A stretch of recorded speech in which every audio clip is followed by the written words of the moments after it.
สวัสดีครับสวัสดีทุกท่านเลยนะครับที่ได้ยินเสียงแบบอยู่ตอนนี้ด้านใน Royal Paragon Hall ครับรวมถึงทุกท่านด้วยที่กำลังรับชมผ่านทาง YouTube GC นะฮะต้อนรับครับโหตอนนี้รู้สึกดีใจแล้วก็ตื่นเต้นมากๆอยู่ด้านหน้าตรงนี้ครับนี่คือ GC Circular Living Symposium 2022 ครับมาเจอกับผมแบมปิติพัฒน์นะฮะมาเจอกันช่วงเช้าแบบนี้ห้างเพิ่งเปิดเลยนะฮะแล้วก็มาต้อนรับทุกๆคนเลยกับนี่คืองานประชุมระดับนานาชาติสุดยิ่งใหญ่เลยครับจัดขึ้นปีนี้ปีที่ 3 แล้วนะครับซึ่งเป็นการร่วมมือครั้งสำคัญครับโดยบริษัทปตท.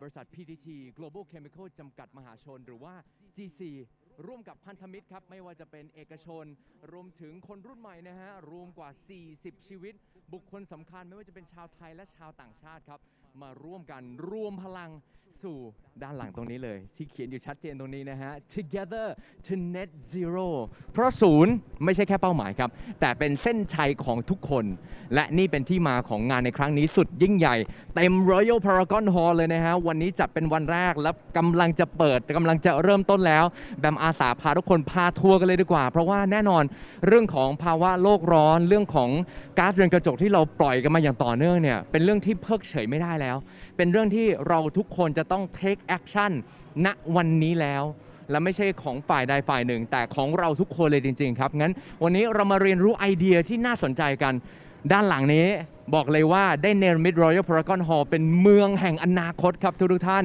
ซึ่งเดี๋ยวผมจะพาไปดูเลยว่า Net Zero City ด้านในจะเป็นอย่างไรให้ได้เห็นในแต่ละมุมมองในแต่ละมิติในบ้านในสวนสาธารณะในโรงงานในทุกๆอย่างเลยว่าเฮ้ยมันสามารถเอาไอเดียดีๆแบบนี้ที่สามารถมีนวัตกรรมแล้วก็ผลิตภัณฑ์ที่ตอบโจทย์เราด้วยแล้วก็ตอบโจทย์รักโลกด้วยนะครับผมไม่รอช้าเข้าไปด้านในกันเลยดีกว่านะฮะตามมาเลยไปด้วยกันครับ Together to Net Zero ยิ่งใหญ่มากเข้ามาด้วยกันเลยนะฮะอย่างที่บอกตอนนี้หลายๆท่านได้ยินเสียงแบมก็คือที่รับชมผ่านทาง YouTube แล้วก็ที่อยู่ใน Royal Paragon Hall ด้วยนะฮะเข้ามาแล้วเริ่มได้ยินเสียงตัวเองแล้วโอ้โหยิ่งใหญ่มากมาด้านหน้าตรงนี้ก่อนเลยเดี๋ยวพามามุมนี้คือใครที่ดู YouTube อยู่ตอนนี้นะแล้วอยากจะมาเหลือเกินนะฮะเก็บรายละเอียดตัวนี้ก่อนอย่าเพิ่งมาเลยดูให้แบมพาดูทั้งหมดก่อนก็ได้เลยนะฮะเดี๋ยวให้ช่างภาพอยู่ตรงนี้หรือแบมควรจะอยู่ตรงนี้ฮะให้แบมอยู่นี่ใช่ไหมมันจะได้สวยมากๆเลยฮะด้านหลังนี่คือ 3D LED ครับยิ่งใหญ่มากยาวแบบ6 เมตรกันเลยทีเดียวนะครับซึ่งต้อนรับกันแบบ3 มิติอ่ะชอบตรงนี้มากใครที่อยากจะมาเช็คอินมากันได้เลยนะฮะจริงๆแล้วต้อนรับบุคคลสาธารณะทุกท่านเลยสามารถเดินกันมาแล้วก็มาดูแบบไม่แน่ใจว่าในกล้องตัวนี้มันเห็นเป็น3 มิติไหมใช่ไหมมันคือเป็น 3D LED เลยครับที่บอกเล่าถึง5 mega trend นะฮะนี่ answer to every medical needsมันก็จะมีการรันไปนะฮะ a solution for all ages ครับมี5 mega trend ครับที่โลกเนี่ยตอนนี้กำลังมุ่งไปสู่รวมถึง bridge the world digitally และก็แน่นอน ready for climate change and energy transition ครับนี่แหละเป็นโลกที่เราอยู่ร่วมกันได้ทั้งมนุษย์ทั้งทุกๆสรรพสิ่งเลยอยู่ด้วยกันอย่างบูรณาการอยู่ด้วยกันอย่างเป็นอีโคซิสเต็มที่สมบูรณ์3D LED อย่าลืมนะใครที่ดูอยู่ตอนนี้แล้วเฮ้ยมีแพลนจะมาอยู่แล้วมากันได้ Royal Paragon Hall นะฮะขึ้นมาตรงนี้เลยนะฮะแล้วก็เข้ามาลงทะเบียนเรียบร้อยเข้ามาปุ๊บก็จะเจอโซนต่างๆมากมายแล้วก็มีของรางวัลเล็กๆน้อยๆมาแจกกันด้วยนะฮะรอติดตามกันได้เลยไหนๆพูดถึงของรางวัลนะนี่ก็ต้อนรับด้วย 3D LED แล้วนะฮะแวะมาดูตรงนี้หน่อยดีกว่าอันนี้ก็น่ารักมากๆขออนุญาตมาดูตรงนี้ด้วยนะฮะนี่คือ Bike for Net Zero นี่ยืนอยู่ห่างๆจะได้เห็นนะฮะนี่ก็เริ่มมีผู้ที่สนใจนะฮะก็สามารถมาแล้วก็มาสอบถามกันได้เลย Bike for Net Zero ตามที่เห็นเลยครับเราปั่นจักรยานแล้วก็เราก็ปั่นพลังงานเพื่อ Net Zero ได้ด้วยเช่นเดียวกันแล้วก็เป็นการออกกำลังกายด้วยมันก็ดีกับเราด้วยนะฮะนี่ลองกันดูจะกระซิบบอกนะนี่เป็น1 ในด่านจะมีทั้งหมด4 ภารกิจซึ่งถ้าเก็บครบทุกภารกิจแล้วเนี่ยก็จะได้รับเป็นไม่ว่าจะเป็นอาหารหรือเป็นเครื่องดื่มเดี๋ยวรายละเอียดบัมบอกแต่ว่าต้องเก็บทุกภารกิจอันนี้แอบกระซิบครับว่านี่1 ในภารกิจโอเคตามนั้นนะเราไปกันต่อครับเราไปกันต่อจากนี่แล้ว 3D LED Welcome to Net Zero City นะฮะเราเดินมาทางด้านนี้กันเลย ขยับเข้ามาฮะแบมมีเวลาประมาณ20 นาทีถึงครึ่งชั่วโมงพาทุกท่านเดินดูบริเวณรอบๆเลยนะฮะตอนนี้ก็มีพี่ๆทีมงานสตาฟสแตนบายเรียบร้อยนะฮะพร้อมที่จะให้ข้อมูลทุกท่านโหมุมนี้ก็สวยเหมือนกันนะ 3D LED ตรงนี้ ready for climate change มา Net Zero Park ครับเดินไปทางด้านนี้เลยนะฮะขออภัยด้วยนะครับทุกท่านขอพาทุกท่านรับชมกัน Net Zero Park มาดูกันเลยสวนสาธารณะอย่างที่แบมบอกตอนต้นนะครับว่านี่คือ Net Zero City เป็นเมืองที่เนรมิตให้เห็นเลยว่าสามารถปล่อยก๊าซเรือนกระจกเป็นศูนย์ได้ Net Zero ได้เพราะศูนย์อย่างที่บอกไม่ใช่เป้าหมายนะแต่เป็นเส้นชัยของเราทุกคนเลยจริงๆครับซึ่งก็ได้เห็นถึงสวนสาธารณะเดี๋ยวพาให้ดูรายละเอียดตรงนี้มานั่งตรงนี้เดี๋ยวแบมอ่านให้ฟังเลยครับนี่จะบอกว่าแบมก็เรียนรู้ไปด้วยกันนะตรงนี้นะฮะมานั่งตรงนี้เขาบอกว่านี่คือดูผิวเผินดูเป็นเก้าอี้ไม้ที่เก๋มากใช่ไหมครับใช่ไหมครับแต่หารู้ไหมอยากให้ลองอ่านตรงนี้ดูครับเขาเขียนว่านาคาชิมะเก้าอี้ไม้เทียมหรือว่า wood plastic composite เฮ้ยแต่ feeling ได้มากเลยนะครับอันนี้คือเขาบอกว่าทดแทนการใช้ทรัพยากรไม้ธรรมชาตินี่แล้วก็ลวดลายคือเหมือนเนื้อไม้จริงๆเลยนะครับออกแบบการเข้าสลักไม้เทียมได้โดยไม่ใช้สกรูด้วยนี่คือแบบกลไกแบบญี่ปุ่นเลยนะถ้าที่เคยไปญี่ปุ่นมานะครับเขาก็บอกว่าเนี่ยมีการแบบว่าเข้าล็อกกันของไม้โดยที่ไม่ต้องใช้น็อตไม่ต้องใช้สกรูเลยหลักการเดียวกันแต่ที่แตกต่างกันก็คือไม่ได้ใช้ไม้อันนี้คือไม้เทียมแต่ฟีลลิ่งคือได้มากดีมากนะฮะไม่ใช่มีแค่ไม้นะมาทางด้านนี้เหมือนกันเก้าอี้ช้างแอนด์เฟรนด์นะครับนี่คือการนำพลาสติกเหลือใช้ครับเข้าสู่กระบวนการหมุนเวียนนำกลับมาสร้างคุณค่าให้กับผลิตภัณฑ์ใหม่หรือที่เขาเรียกว่า upcycling นั่นเองขึ้นรูปแบบ roto molding โอ้โหสวยงามนะแล้วไม่ใช่แค่สวยงามไม่ได้จูบแต่รูปเขาเรียกอะไรนะสวยแต่รูปจูบไม่หอมไม่ใช่นะฮะนั่งได้ด้วยนั่งสบายด้วยน่ารักด้วยถ่ายรูปได้ด้วยน้องๆหนูๆก็มากันได้นะมากันเป็นWe are at Royal Paragon Hall with the GC Circular Living Symposium. This is the third year that GC and partners in private sectors and 40 key speakers, Thai and foreign speakers that join force to move us forward together to net zero. So this is the net zero living zone, and can you believe that actually we can contribute more for the net zero? For the living zone, it's like it's like your own home. So this is a living zone, and from what you can see, this is a general living room at any house, but actually there are so many details that you can get net zero. So now we have the upselling lamps, and that was made by the used food tray, and the use of the rope helped to make it with a nice texture, and this is useful. So next we have the sofa, this gray sofa and armchair. This also is from the upcycling fabric, so you can see how smooth it is if you get to sit on it. This is how we can upcycle and give the value to the plastic one more time. And there's still more to come. So let's see this garbage bin here. Actually, this is the Oakland. This is the waste that can be turned into the fertilizer. So this is how you can save the world by not having the waste from your daily food. Within 24 hours, it will be fertilizer that you can use for your tree that is good for your garden, right? So this is on the living part. And next, we also have here the bedroom. So let's move here. As you can see, this is like general living bedroom, just like the living room that we talked about, but let's take a look closer. For the bed, we have the memory foam bed, and also for the it's good for your health, good for your back, good for your posture when you so that you can truly relax. And also for other parts, everything is designed for better living in a net zero environment. มาแล้วนะสามารถมาอ่าน So if you come here, you can get all the information that I talk about. Everything is here on screen, and also this is the upcycling mat. So everything in your life can contribute to the net zero. And we also have so many zones actually. I want to give you a big tour of everything. So let's check out the next zone. The closer, the better. That is the motto. So let's watch the steps. And we just visit Net Zero, Net Living Zone. What's next? Net Zero Farm and Cafe. We can take photos here. Snap to Net Zero booth is available for you.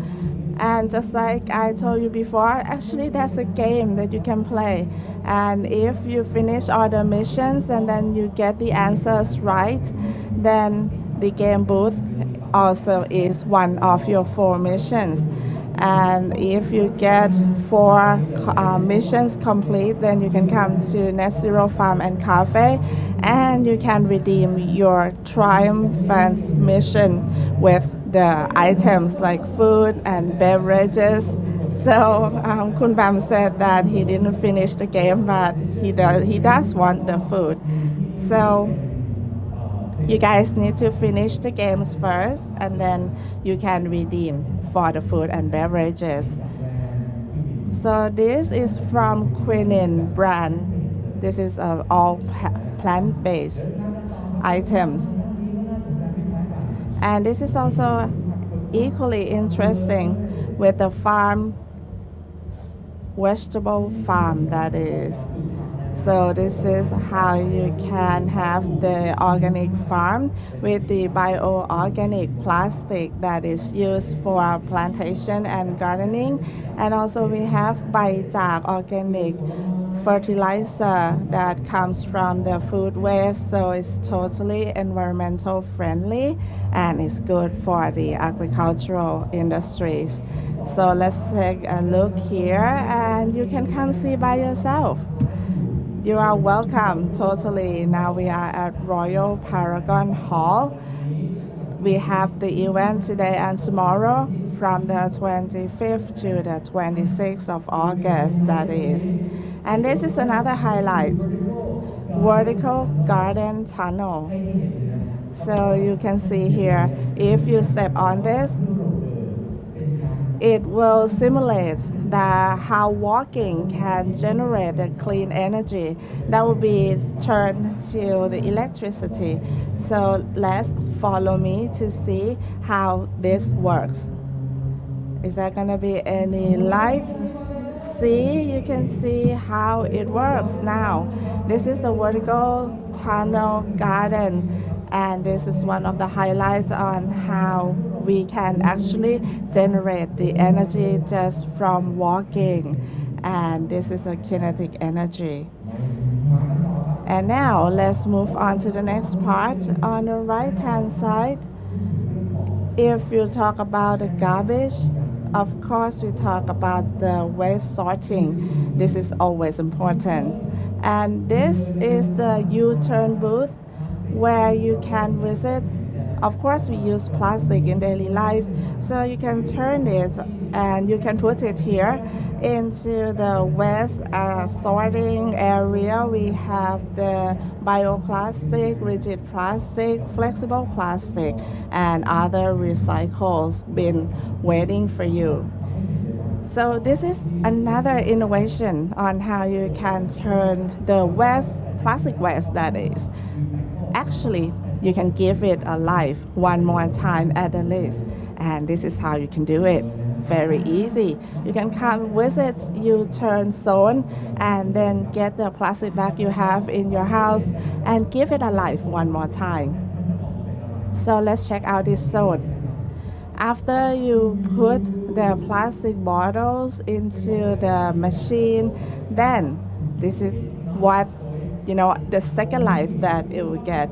Up to you. It's not a choice. It's the only way. This is my favorite tagline for today. And this is very important for us all. This is the upcycling with the leading designers from Greyhound and Ong Chan, the great designer. So as you can see that we have computer here, and you can turn yourself into avatar.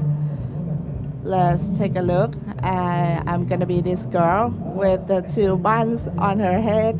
So you can choose your clothes and you can enjoy the introduction to Metaverse. You can go shopping and then you can choose the clothes for guys and for girls. So for this brand, Up to You, is launched today officially. And this is the upcycling polo shirt, the first collection. It's so cool. You have to see by yourself. We have so many computers here, so you can get the immersive experience with the Up to You brand. Next, and they don't offer just t-shirts. Also, they have totes and also the tee with a hood. And we also have the collabs between Greyhound and Up to You. So cool that is. It's very environmental friendly and very chic. So now I have to check this out later. This booth is very beautiful. And you see this rubber, everything is the recycle and upcycling. Can you believe that everything got second life from being the plastic bottles before? And this zone is the net zero industry, very grand, very majestic. And this is a simulation on how you can use the technology and innovation to upgrade the use of energy at factories, how to use the renewable energy to replace the existing ones, and also how to take care of your contribution to be the net zero operators. So let's take a look of this process. This is actually the factory of GC. So let's see what technologies are they using to minimize the emission. So I will give you a tour here and you'll see the solar cell panel, and that's only a part of it. So we have this determination. We'll produce only good things and will emit nothing. So we have the carbon capture, utilization, and storage that will be used for further purposes. If you come here, then you will learn so much on how to be a citizen of the net zero city, which is practical and applicable. So for this, you already see how to be net zero in the public, in your own home, and also in your lifestyle, and even in the industry. Let's see what PTTGC is doing. This is a good factory, the green factory. Well, we have quite limited time, and now I have to get on stage. We have 2 days events. Today is the 25th, and we still have the events for tomorrow on the 26th. We will have talks, panel discussion, a lot of fun missions for you to enjoy. So please stay tuned. And this is the GC Circular Living Symposium 2022. Let's stay with us all day long, and I'll be ready for the stage soon.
morning, good morning. Welcome, ladies and gentlemen, and welcome our audience on GC's YouTube. Welcome to GC Circular Living Symposium 2022.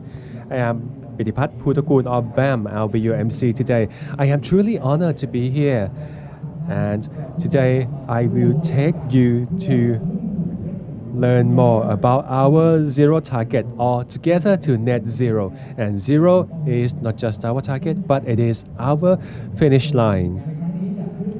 And our events today and tomorrow, the 25th and 26th, will be our key event days. And we have a really packed schedule for today, including the panel sessions and topics like Hero to Zero Talk and Inspiration to Tomorrow and Net Zero Showcase. And let me tell you, especially for younger generations of people, if you want to start a business for net zero business, you should not miss today's keynote. And we also have some fun workshop with our eatable ring garden, and we also have some special guests joining with us in the afternoon session. And for today's Zero to Hero, we have special heroes joining us today in the first session for Hero to Zero Talk. But before we get there, I have a short video clip to share with you first.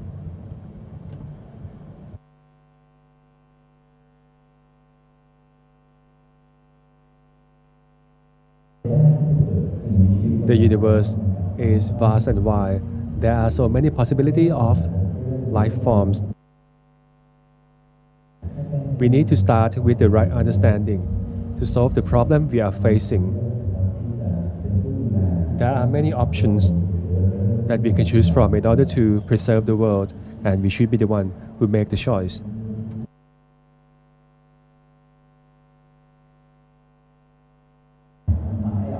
It is something very special. It's more than just something fashionable.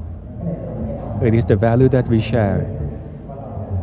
So I start thinking whether if we should be part of the people who design for the new world, or what else can we do. It brought me ideas and to help me think about how can we create a circular production system. Even though I am not a professional designer, but everybody could design our own lives. We could design our society. Together we can do it. We must understand that we already reached our limit. We need to stop. We need to stop consuming and start preserving, and to do so smartly. Preserving the world, the sea, or even circular economy or low carbon society start from every single one, every single unit of the society. I am representing the nature because the nature cannot talk. Have you ever heard about this theory, the butterfly effect? A flap of butterfly's wings causes a tornado. Even the smallest butterfly, you could change the world. We want to add more green space by planting trees. Something very simple, and some people might say that carbon footprint is for the corporate goals. No, it is everyone. You also create a lot of carbon footprint. So never stop growing trees. It is something very simple to help us achieve the net zero target. I want everybody to have fun while taking care of the world. You don't have to do something great. I am just a small butterfly like everyone. We need to slowly moving away from your cocoon. Together we could move the world. Together we could do it. On behalf of GC, we believe that it is our job. We believe in sustainability. Whatever we have done will help us achieve our net zero target in 2050. We will become net zero company by then.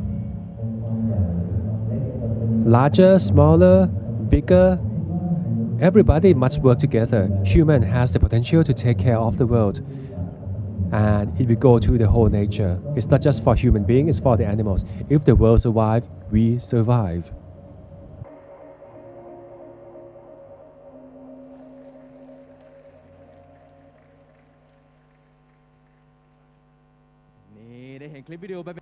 And how was our video clip? Thank you so much. Can we have a big round of applause for the video introduction? And those are our Hero to Zero. And in the next few seconds, you will meet our heroes on this very stage. So ladies and gentlemen, I am truly excited to be invited because today our event is also a carbon neutral event. We have compensated and net out our carbon production. And without further ado, for our first topic, Hero to Zero Talk, good inspirations from our heroes. Let us meet our hero, our Chief Executive Officer and President of PTT Global Chemical Public Company Limited. Please welcome Dr. Kongkrapan Intarajang.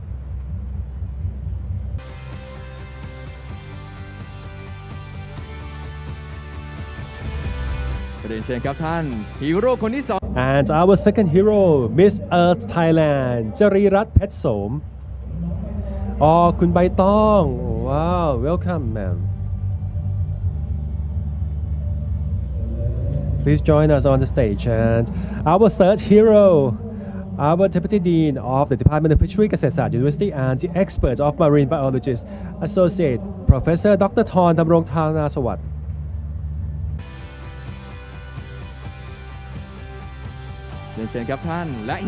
And our fourth hero, the Director of Design and the co-founder of Quality Brand, Mr. Thirachai Supamethi Kunwat.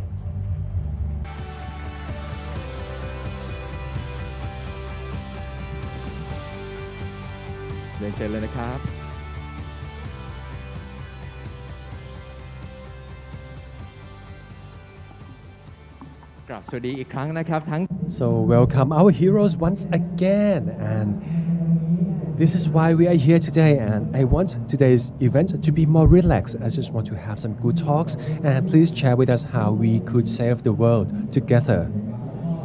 And ladies and gentlemen, our audience from our online audience, if you have any question and if you have any burning question to ask our heroes, please feel free to type in the YouTubes on the comment channel. And also we have a QR code on the side of the stage. Please feel free to scan the QR code and we will share with you your question, and we will get through that during the Q&A session. But first question, without further ado, let me start with our CEO, Dr. Kongkrapan. A quick question for today's campaign, Hero to Zero. All right, thank you. And sustainability and net zero target has been one of the top priority for GC.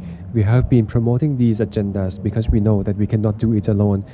PTTGC might be a big organization, but this needs everybody.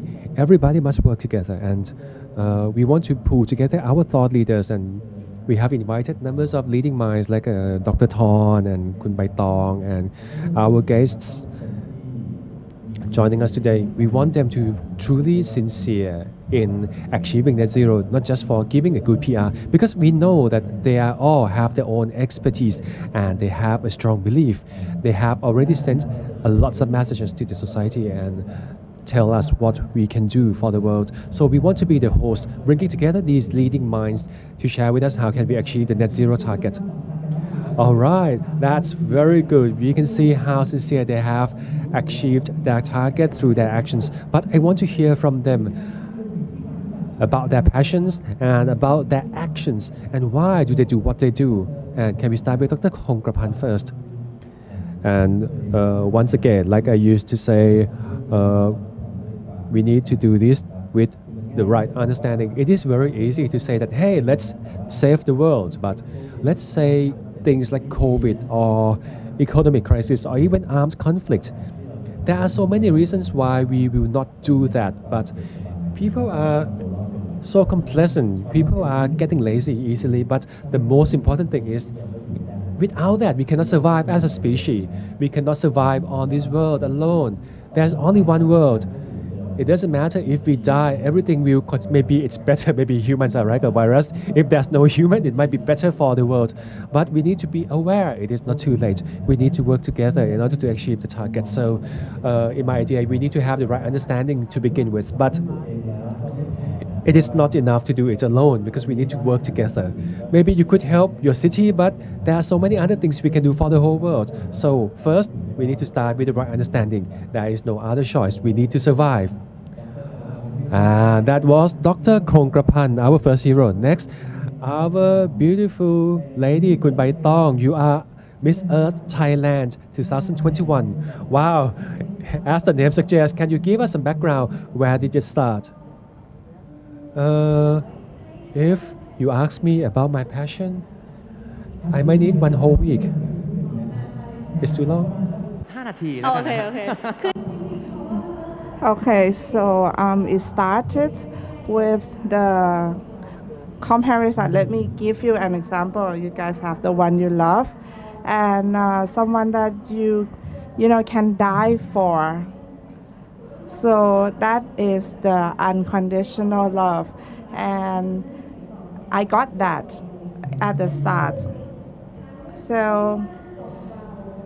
I actually got the love and care, and I got the therapy that I need, and I feel that I love this person so much that I want to take care of her forever. And one day that he or she got sick and I got selfish and I said that no, I don't care for you anymore. You know, it's something that I learned, and you know, I've been doing that from the age of 11 until now I'm 29, and I know this love. I know that this love will be unconditional, and this is something that you can do for the earth. And people saying and calling the earth Mother Earth. This is something that we have been given the love from the earth, and they never ask for anything back. So how you can take care of your earth is something that you can do. So I think we also have Mother Love, not just Mother Earth. พูดออกมาเป็นคำพูดได้ก็เลย I know that there are things that we cannot just say, yes, but you can say it through the actions. Wow. And next, let us move to Dr. Thorn. Dr. Thorn is one of the champion in environment. Champion? Yes, champion for the world. Hello. But I rather say that I am the champion for my love. All right, just joking. To begin with, let me tell you that there are two phases when I started with my campaign because I felt like it was cool, but now it has become crucial, not just cool. Like Bai Tong said, wow, we can be cool and we can be good at the same time by saving the world. Nothing is bad with that, but there are so many things that we could do. I used to think that it was just something cool to do, but 5 years ago, that's when my second phase started. I have seen so many things because it is part of my job. I need to travel and look at so different things. Maybe I am the person who heard the most pain. I mean, you have heard from the news, the disasters. I mean, as I work in the field, all of these news came to my phones every 5-10 minutes. I knew what happened. I know how many dolphin dies. I know how many turtle dies. Many people send their stories to me and I could feel that pain. So I can say that it is not about being cool. It is not something personal. In the past 5 years, what I have seen so far, and I have no regret. I was afraid. It's not regret. I am afraid because the world has changed so much. The sea has changed. The coral reef has changed to the point where I couldn't even imagine. I have been 30 years in my field, but in the past 5 years, things changed faster than 30 years. And this is very surprising. I mean, in the past, we just hit the coral reef, you know, maybe with an anchor.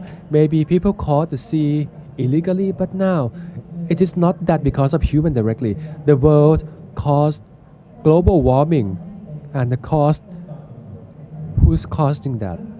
Is it human? And what is its effect? What is its effect? So 3 minutes, right? Okay, so yes, we need to do it. We must do it. Let me tell you, there's no other way. Hear me, there is no other way. It's up to you. 5 years, I have seen the critical point, and next will be the endangered species, and we will be the next endangered species. Homo sapien will be the next endangered species. Wow, I could see and I could feel your spirit. I know that it is cool. Yes, it used to be cool, but now it is not just cool. It is a must. I could feel that you really regret and regret turn into fear because you have witnessed the realities, and that is truly very scary. Now let us move to Kun Jai, our fourth heroes. Let me call you Kun Jai, all right? Mr. Jai, what is your passion? For me, when I was born in the plastic industry directly because my home was in, yes, my family business was in plastic.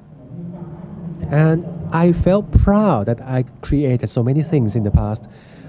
I am a designer actually by practice. I designed so many things. I won so many awards. But at the same time, to certain points, I started hearing about plastic problems, waste issues, global warming, and so many more issues. And you know what made me proud in the past? I start questioning about all of those what made me proud in the past. Am I wasting my potential and capability? Does that lead me to destruction rather than creation? So I revisited what it means to be a designer and a producer. I started thinking about what should I do? Should I put my best potential in which direction? And I already made my choice. I turn from those who participate in the destruction to the side where we start creating and solving the problems. And I want to invite a lot more people to join me on this side. And this is my passion. Wow, I really like what you say in the video clip. So you say that you want to create products to solve the problem, but it still causes problem by itself. So it's not a win-win product, but the product that you are producing today is helping the world and helping everyone at the same time, right, sir? Yes, that's very good. Let me come back to Dr. Thorn again. I would love to know about how can we change the people's attitude. Do you have any suggestion? How can we help people to be aware, and how can we become more environmental friendly?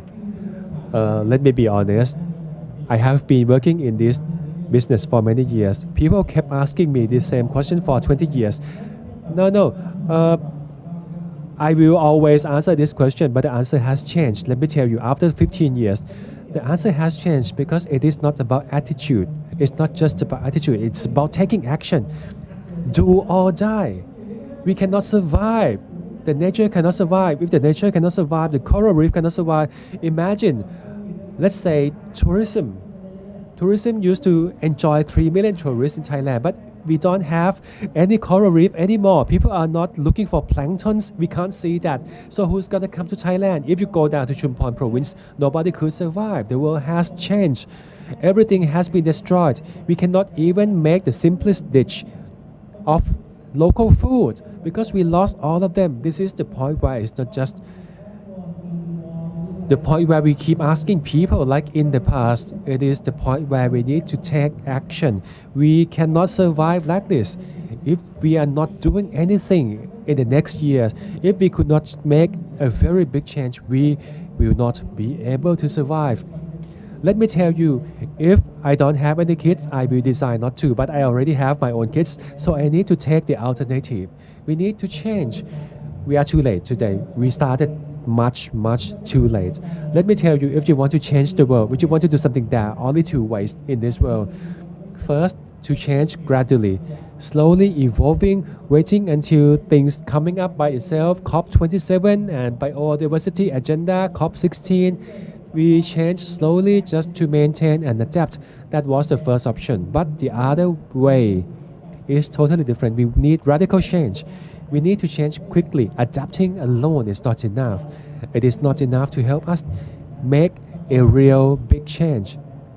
I used to be in the adapting group, but today I need to change my mind. After fast 4 or 5 years, I have seen so many things, even COVID.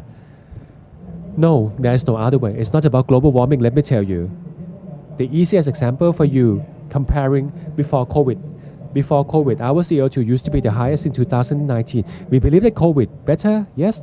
COVID caused CO2 gas drop by 6%, yes, it sounds good, but in 2021, even though we haven't fully reopened, yes, it jumped back 5.6% from 6%. So just 1 year, 6%, just a small dip. And imagine this year, until the rest of this year. We have reopened our country. Last year, it raised by 5.6%, and this year, we will see the biggest jump in our greenhouse gas in the atmosphere. Let me tell you, I cannot just wait and see. We cannot just keep adapting to survive. It is not, no, just not enough. And let me tell you, like I and Mr. CEO, we are in the same generation. We are about the same age. We used to be in the same camping ground, right? We know that we need to do something. We have passed the point. We might not be able to survive until then, but think about the next generation. And I want to do something before I die because I know that my kids will be suffering from our actions.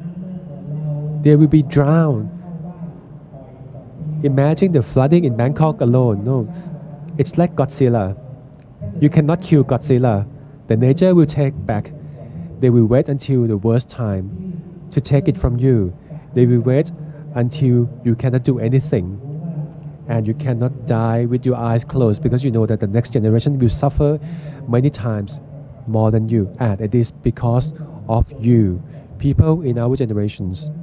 So, my last word for this question is, I am very happy to see my juniors here who has become one of the top leaders, and he has a chance to do something even greater, and he have done something very challenging to help us achieve the target 2050.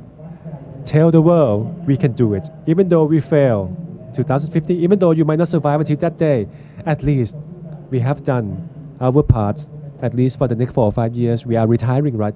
But we can set our foot and start the journey and pave the path for the people in the next generation, people who are following us, to do the right thing and to show them what we can do.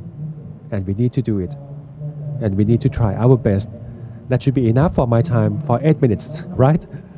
All right, thank you, sir. I could see what you just explained, sir, and that's the reason why Dr. Kongkapan has already started today's event in order to tell the world what you have just said, Dr. Thorn. Yes, we have seen, and what we have seen become the reason why we are so afraid. You must be aware that it's happening. And our CEO has created this space to be the net zero city and to show you that it is possible.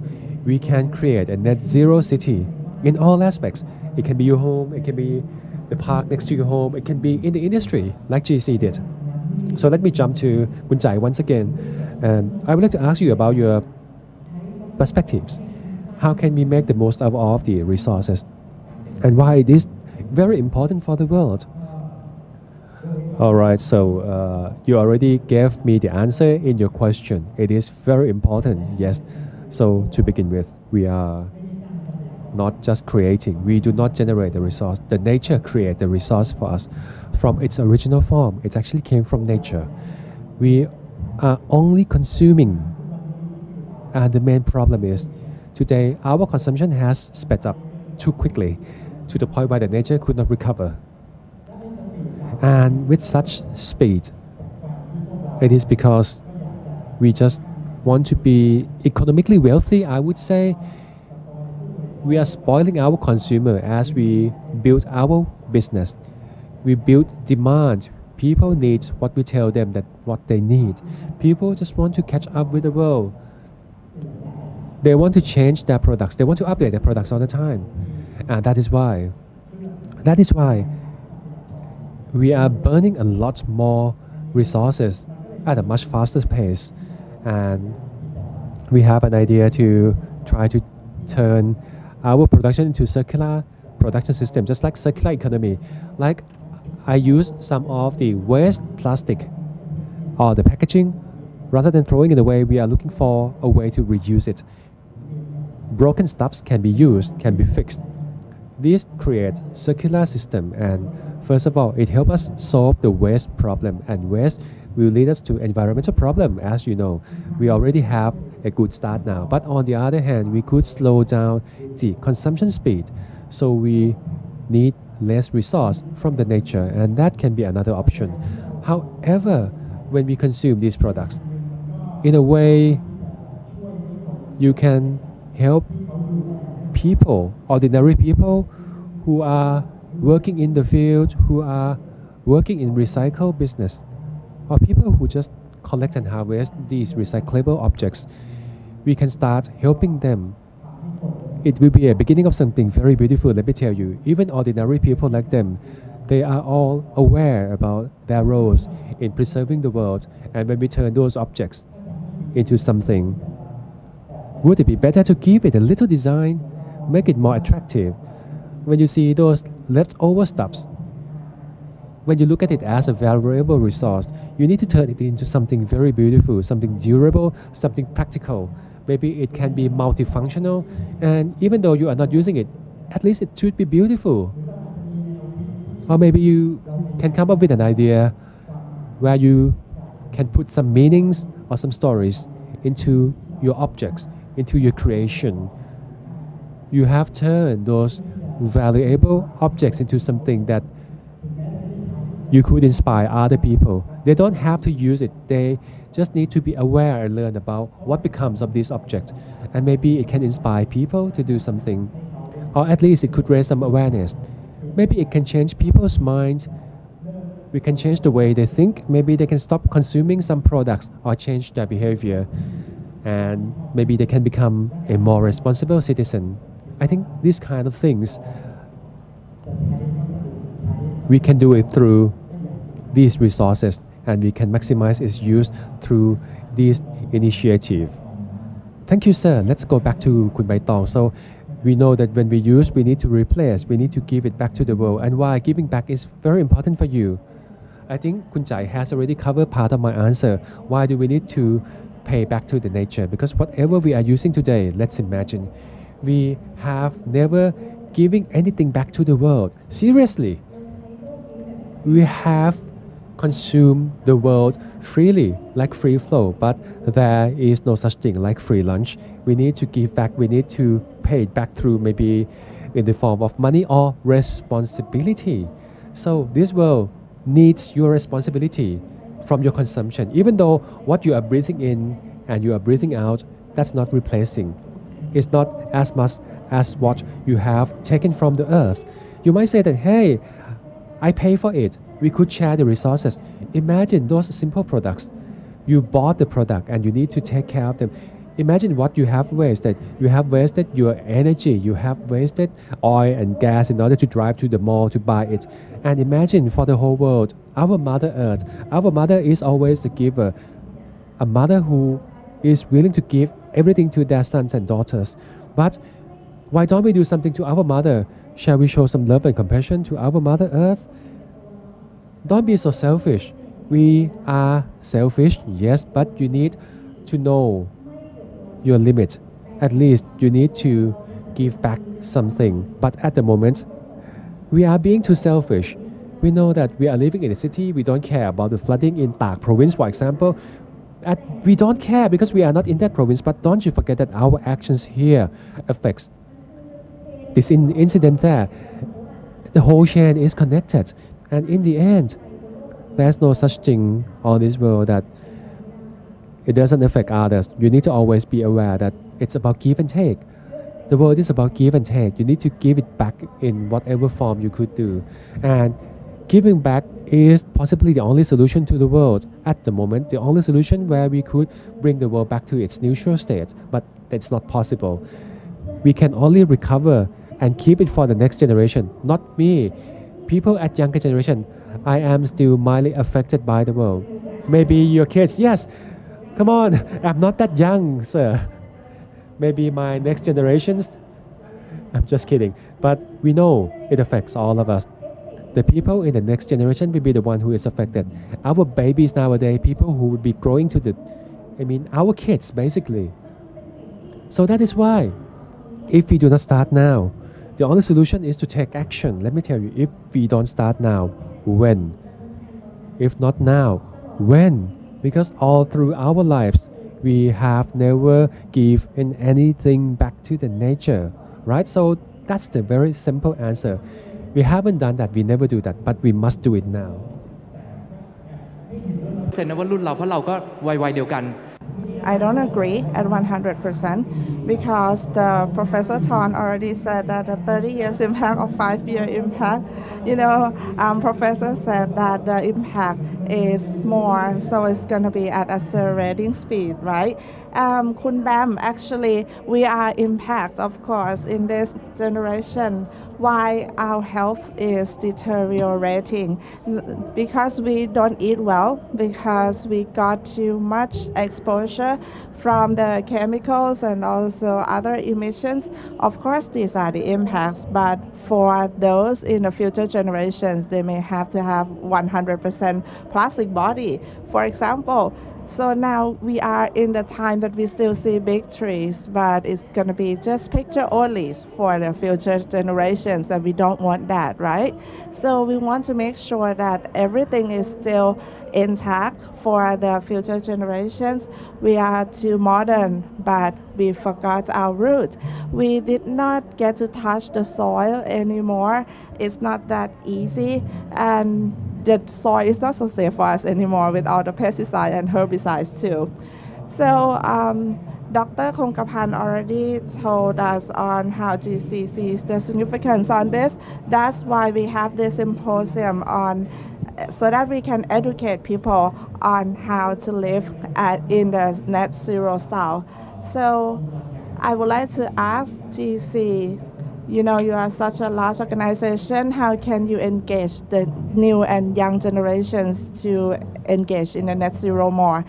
Thank you for the question.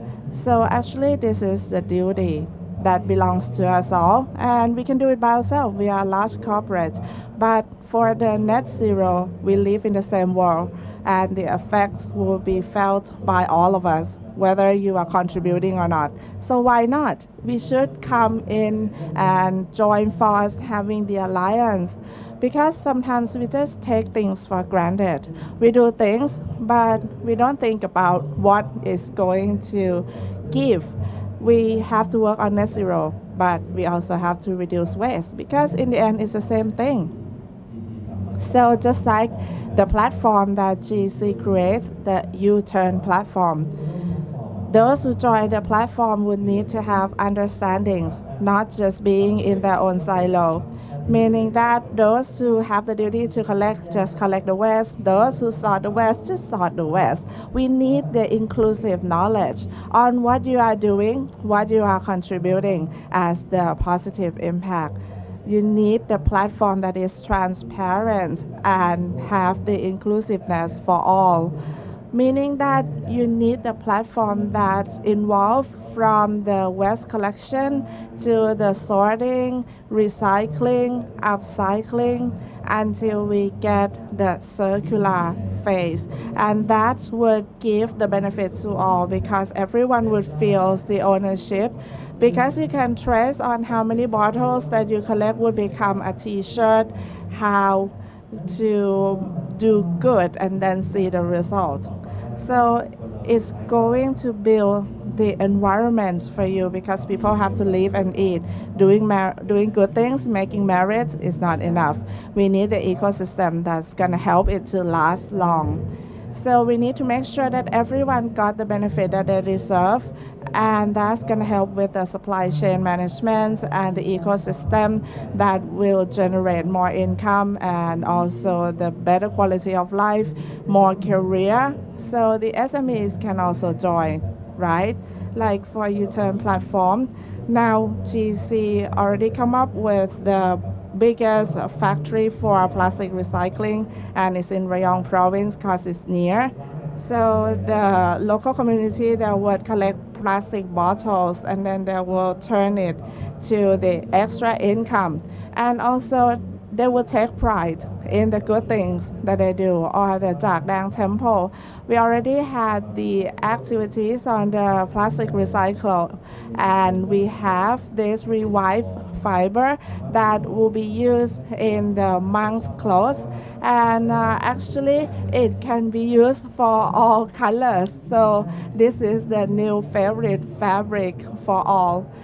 But it's not gonna last if we don't get the ecosystem. So we can engage more communities. So you have to have the whole ecosystem for this. And this is only one of the examples. It looks like business, but it's more of an engagement for everyone to join. Another example is that all of us need choices. If you tell me, there would not be so many people like Kun Bai Tong that would care for the world so much. But people love convenience, so we need to come up with the solutions and choices. Of course, upcycling or the plastic production is actually 3 times saving when compared to the glass production, and also emit less in terms of the emission.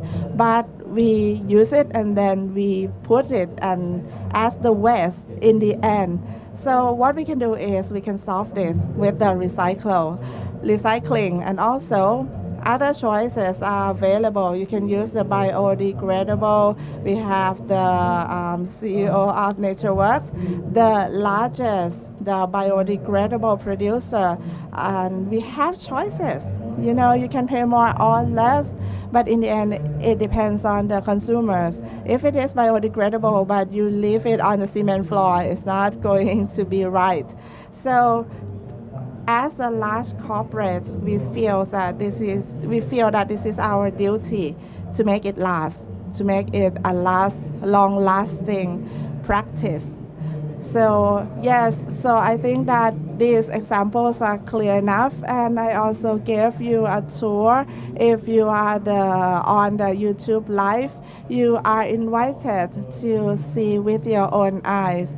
You can see many booths here. We have the Up to You brand, which is the collaboration with great designers. It has great designs, and also it is the green, good for the world. So I would like everyone to invite all to join the net zero journey together. So starting off with Kun Chai.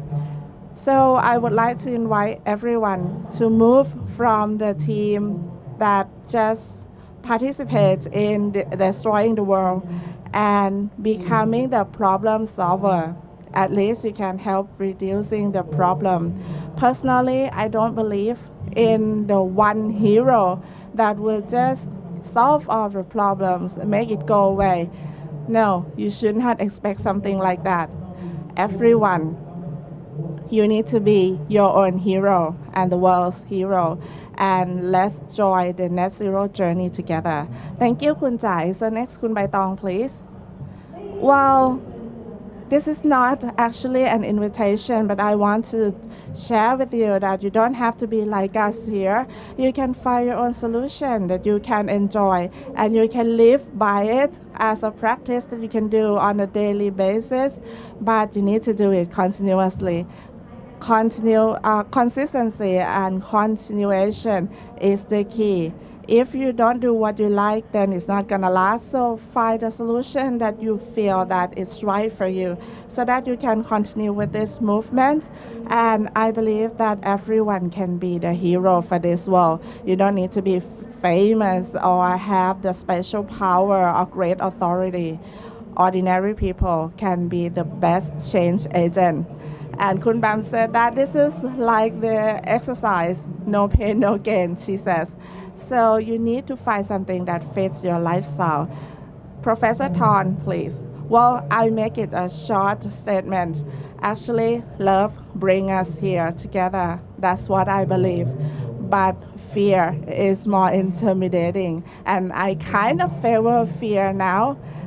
You can be on any team that you want, but if you fear something, then you run away together. So this is not a threat. You can read in the news, you have 4 heat waves in France now, and the Loire River barely have any water left. I visited there 3 times, and now there's barely any water. And of course, for the thermonuclear energy plants, they cannot function or operate because there's not enough cool water. So, I know that we are in the generation that have to find money, My friends, they live in the suburban, in the inner city area, Prampong, Thong Lo, and then they got flooding in their condominium projects. Ferrari, ruined. All the nice cars, ruined. And I don't want to say this much because people will not buy in that area for the residents. But the flood came so fast, and why would you buy anything just to see it in floods? So you got so many warnings now, not only in Thailand but around the world, and you see that it's in accelerating speed. So trust me when I say this, let's fear the things that you have to fear most in this world. And fear alone is not enough. You know, when you see ghosts, you want to run away, right? If you are in the climate change world where the heat is destroying you, can you still stay in your lavender field? But I fear too much to be like that. So next, let's hear from Dr. Khongkrapan. Well, I make it short too. Do it today. And if you want to do it, you have to do it with understanding. And you can do it as something trendy, but once you're tired, you stop following the trend, right? So you have to understand how much you can do. Like if you're home and you have the delivery order, you can just sort the waste, and that is a big help already. And after that, if you graduate, if you start your career, you can go into R&D for better packaging for this world. This is something that everyone can do. But the easiest thing to do, you know, take care of your delivery packages. From now on, you can do this. It's not that hard. Just have the right understanding, and that will lead you to the right faith. So this is a Hero to Zero talk. Thank you very much. There are some questions, so I would like to take some. This one is for Dr. Khongkrapan that is similar to what I already asked. So now we move to Kun Baitong. Being a beauty pageant, you are Miss Earth, right? So what can you do for the environment? And Kun Baitong said that I'm not a beauty pageant. I am Miss Earth, but I am the environmentalist with a crown, that is. So that's my positioning, and I have to say it out loud. I've been wanting to say this forever. So being a beauty pageant, of course, has power, some power. Because in this country, if you're not famous like Professor Thorn, then no one will listen to you. And of course, we have the hero, but we see the work with determination, but it would only be heard after they die, only. So I don't want to be that. I don't want to be famous posthumously. No. I don't want to be that. But what's most important is I want to find a space for everyone to listen to what I have to say. And the beauty pageant contest helps me to strengthen my voice, make it louder for more people to hear.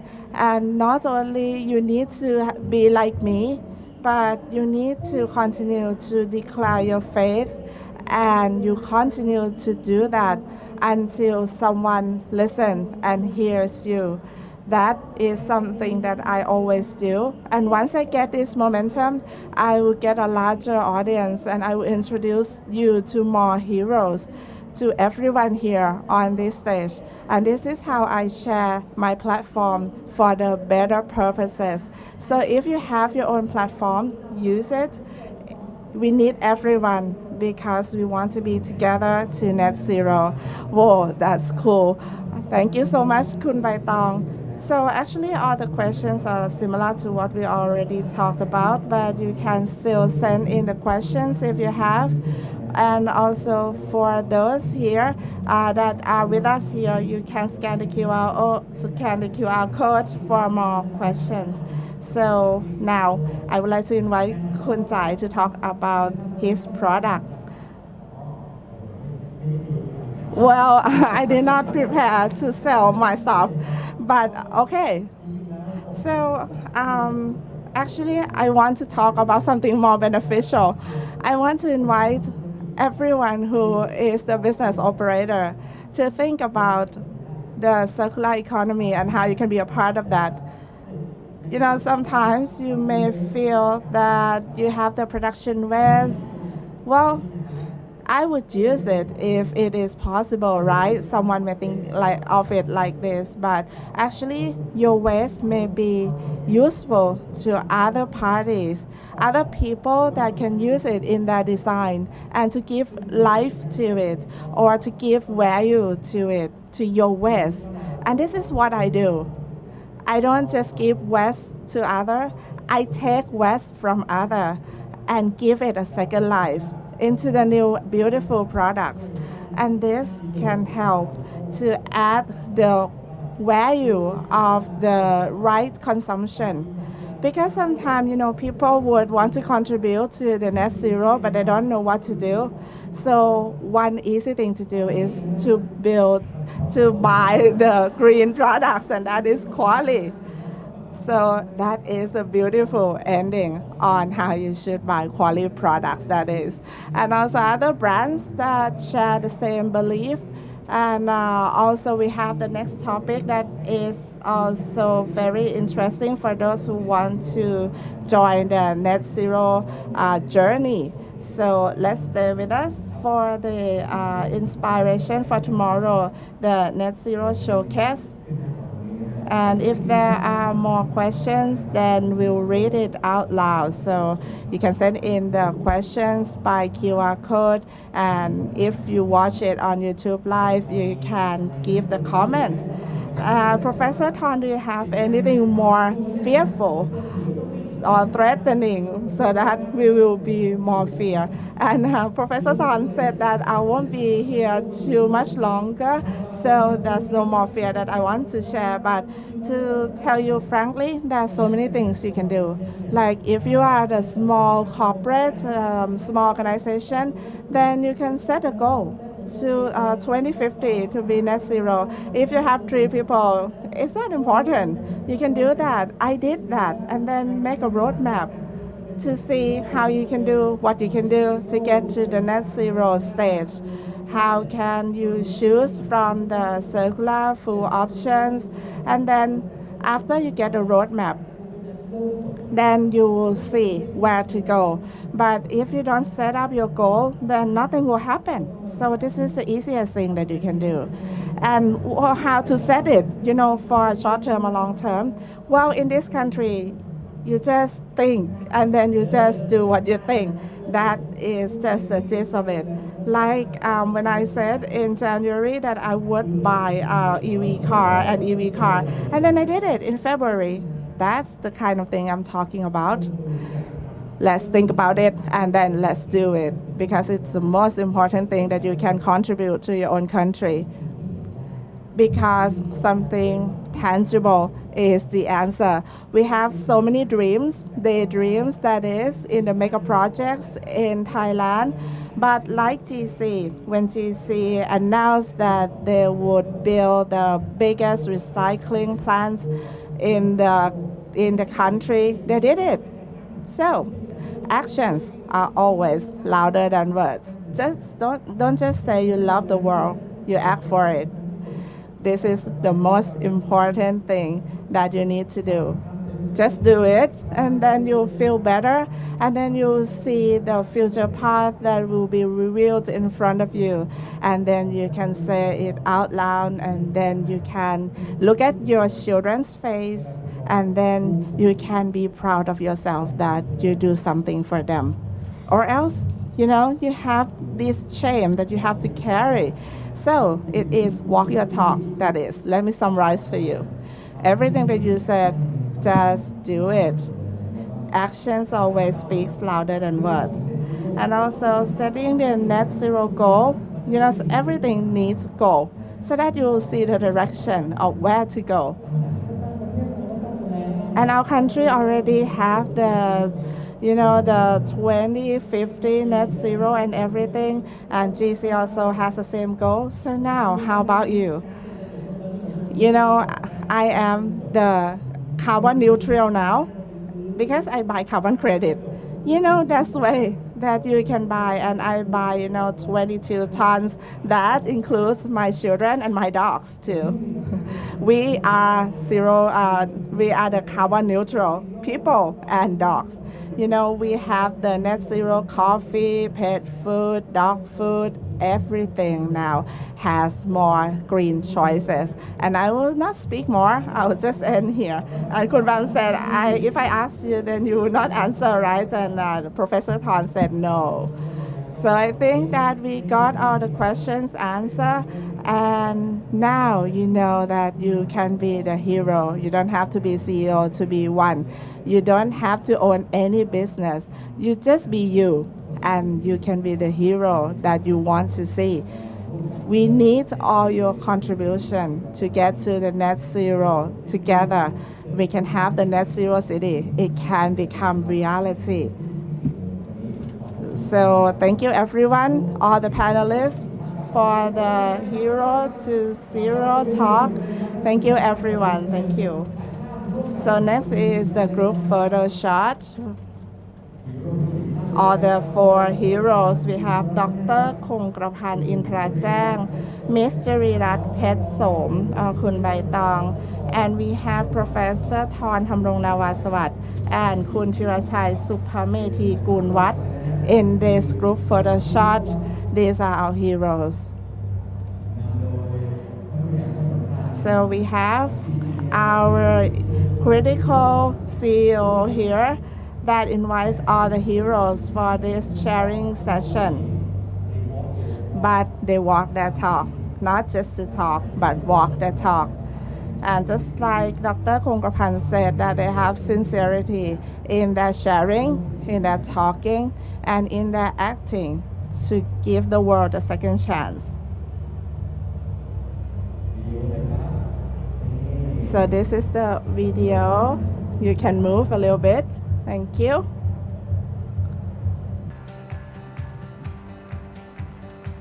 ครบถ้วนนะฮะเช็คทีมงาน Okay, let me check with the team if everything is done. Thank you, thank you. Thank you all the 4 heroes. A big round of applause for everyone. Dr. คงกระพันธ์ คุณจรีรัตน์ Dr. Thorn, and also คุณธีรชัย. Thank you very much. And this is only the first session. Actually, we still have more sessions to go for the GC Circular Living Symposium 2022. This YouTube live will be on, and then we may have other channels that you can continue watching. But just watching is not enough. You can come by yourself today or tomorrow. You can visit the event. We already turned the Royal Paragon Hall to be the future net zero city. How you can live in the net zero environment from the living room, bedroom. Also, you can enjoy the net zero park, net zero factory, and we have platform for the recycling and upcycling for you to enjoy. So let's continue with our journey from the Hero to Zero talk. And now we are in the next session, Inspiration for Tomorrow, Net Zero Solution, with the leaders from the leading corporation and also from the startups to solve the climate change. So we have our CEO of Tax Social Consulting, คุณชัยยุทธ สกุลกู A big round of applause, please.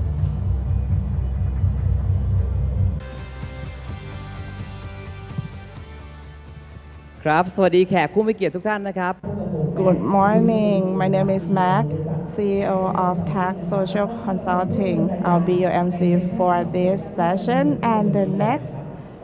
So today is a good chance that I get to talk in the 2 hot topics of today. So we'll hear the words from the new generation startup and also big corporates. We heard about net zero for some time now, and we know that everyone has to contribute at their own part.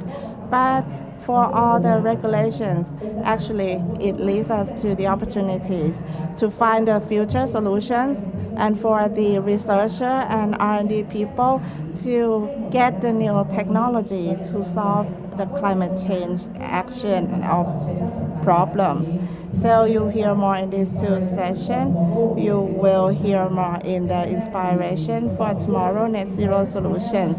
We have the inspiration panels from the investor that already invest in the net zero trend businesses. You'll hear about that direction and also the decarbonization opportunities and investment options.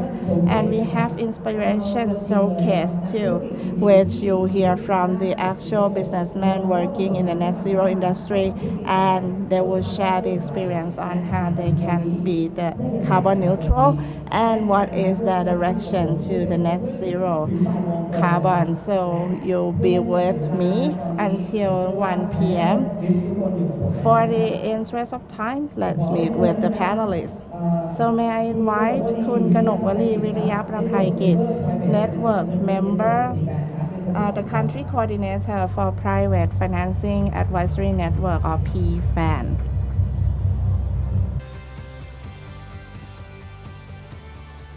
ครับและท่านต่อไปครับ And next คุณอมริตเจริญพันธ์ Angel Investor and Asian Director Impact Collective คุณ M please.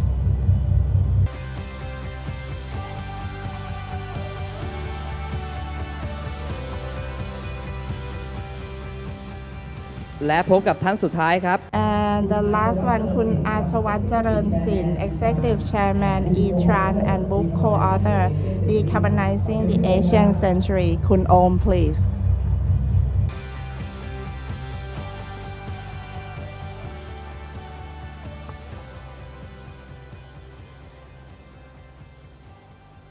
เอาละครับผมตอนนี้ก็ And all right, so we have all of today's panelists on the stage.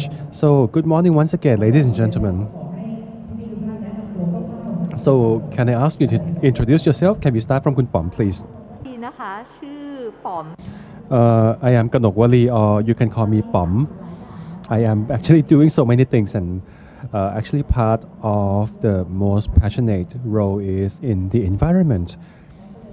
So Kun Mac invited me to share with you in this forum, so we can have a little talk about how can we achieve the zero target. Thank you. Next, Kun Em, please. Hello, I am Amarit. I am an angel investor. I have invested in more than 40 startups and funds, and I have created an accelerator project along with the UN in Korea's office. We have put together social startups and also some private startups from all over Asia Pacific to provide them funding support and to help them chances for go to market in Asia. And today I will share with you from my real pain experience in the climate tech startup investments. Kun Om, please. Hello, I am Om, and I am here on behalf of E-Trans EV Bike Chairman, and I am also an angel investor like Kun Em. I have invested in many technologies to help improving the world, and I have authored some of the books like Decarbonization.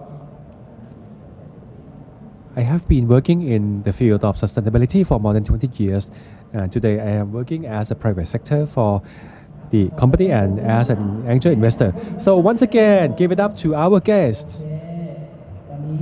Okay, we have a very special panel today. Actually, all of them are angel investors. We have some angels here, and you have a chance to select startups to join your portfolio. And I would love to know more, why do you have to invest in this field, and what is the up and coming trend for the angel investors? Can I start with the first question? Can you please share with us about the net zero trend? In your perspective, maybe can we start from Kun Pong for the overview, please? Can you show me the question list, please? And yes, if you would like to join us, please share your question using the QR code appearing on the screens. Just pick your phone up, turn on the camera, and join us. Please share your questions before we kickstart the panel.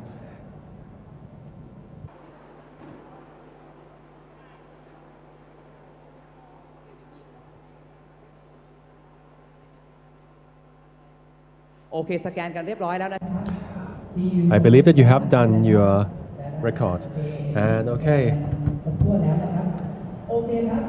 Don't worry about that. So let's start with the first question. So, can we rank the source of the greenhouse gas production? So, the manufacturing is on the top, second, heat and electricity, third is logistics, and fourth is forestry and agriculture. So, the number is still, transportation and electricity is taking turn coming up. And okay, we start seeing some changes and the answers are coming in. ทายกันได้ครับจริง Please feel free to join us. And if you want to solve the problem, we need to think about the root cause of the problem. And today, we talk about the greenhouse gas. So what is the cause of the greenhouse gas? So let me stop the poll here. Can Kun Pong start, please? Wow, you guys really made a good choice. So on the top, the source of the CO2 production is basically came from electricity and heating systems. And secondly, let me give you the answer first. And similarly, we also have the manufacturing and including agriculture and also the transportation. So that's the whole industry. Actually, these two are very similar at about 20%. And next we have the forestry. Okay, so our audience are very good, right? Next, please. Oh, we have 50 participants. That's very good. Let's continue.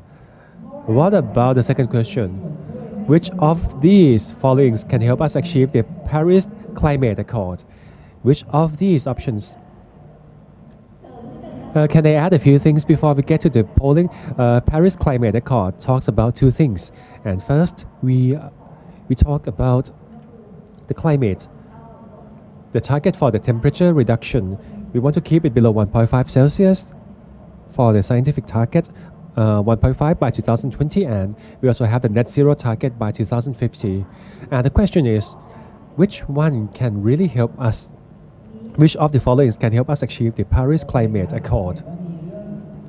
Okay, there we have the industry and the logistics. Renewable energies and preserving three key natural systems, the wetland, forestry, and okay, I will not give you the answer at the moment. Let me keep the answer for the next session. All right, let's move on. Let's continue to the next one. Coal, how many coal power in Asia? How much? How many percentage for the coal power generation? In Asia, yes. All right, 60%. 17 answers, 17 participants, 19, 20 say 60%. Wow, you are very good. We got two winners, 80%. It's 80% in Asia. Wow, that's a lot. Actually, that's a lot comparing with other production. You also need to think China and India and Japan and certainly Indonesia. And coal power generation mostly came from these four countries. Okay, and there are three questions for the first session. Okay, thank you so much for joining us. Can you please share with us some of your comments? Okay, so let me go back to the second poll question. Maybe you will be surprised. You will be surprised that the effects of our action actually cause a lot of CO2 release into the atmosphere. But one thing that we can do, and the result was quite promising. Actually, only preserve our forest. We need just taking care of the forest, the river, the water sources. We are talking about protection, not just recovering. Only protecting these resources can help us achieve the result by 37%. 37%. And the rest of that, renewable energies and solar roof and those actions are only contribute about 20% to the target. So what we can do is actually if we take good care of our natural resources, that contributes to 37% of the target. And that's why it's so significant. All right, thank you so much, Kun Pong. Let me now move to Kun Aim.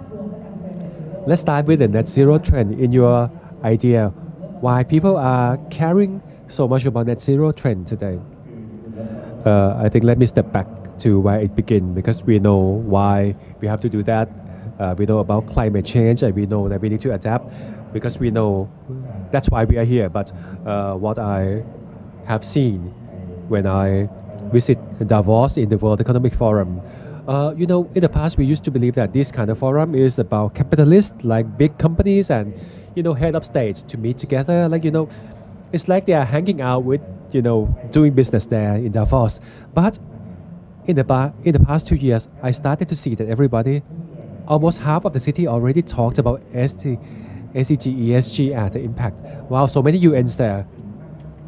We are not at the point, I believe that we are at the point where we start seeing the trends in EU because EU countries are now facing so many things at the same time, from the conflict to the climate issues.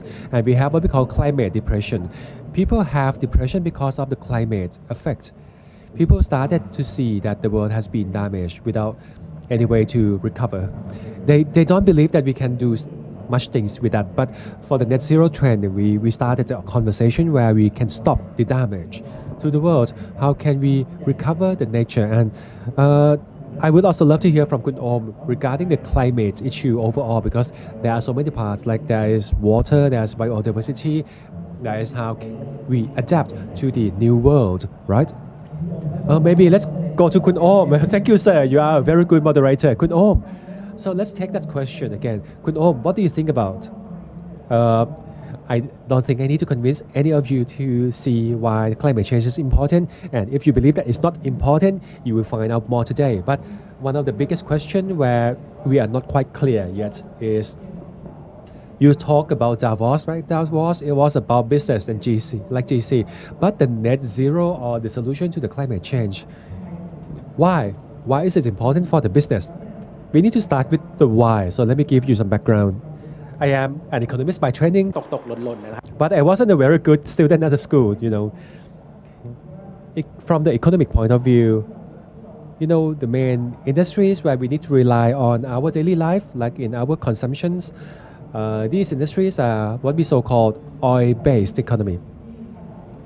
It is an economy that we use a lot of oil as a source of energy or as chemical ingredients and even medicines. Everything came from petroleum. But the problem with the oil-based economy is it's been here for decades and its productivity is, we cannot really improve the productivity even further.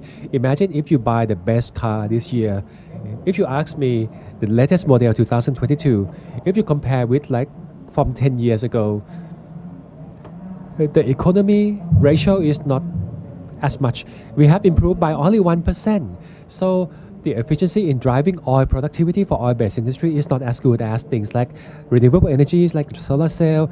You have heard that the price has been dropping by 200% and the productivity has achieved 50%. So the renewable energy-based economy is getting more interesting. We started to see its growth potential and the productivity that has been improved. And one of the reasons why we see net zero is a very important initiative. It is very clear. First, we are going to die if we don't want to do something about it. But when you talk about economy, we are a big community for economy. And once we see that oil-based economy already hits its dead end, we need to switch to renewable energy at that end. So let me stop here. So that's when I continue with the next question. All right, sir. So we have been talking about net zero for many times. Maybe the reason is because the world cannot really take it anymore.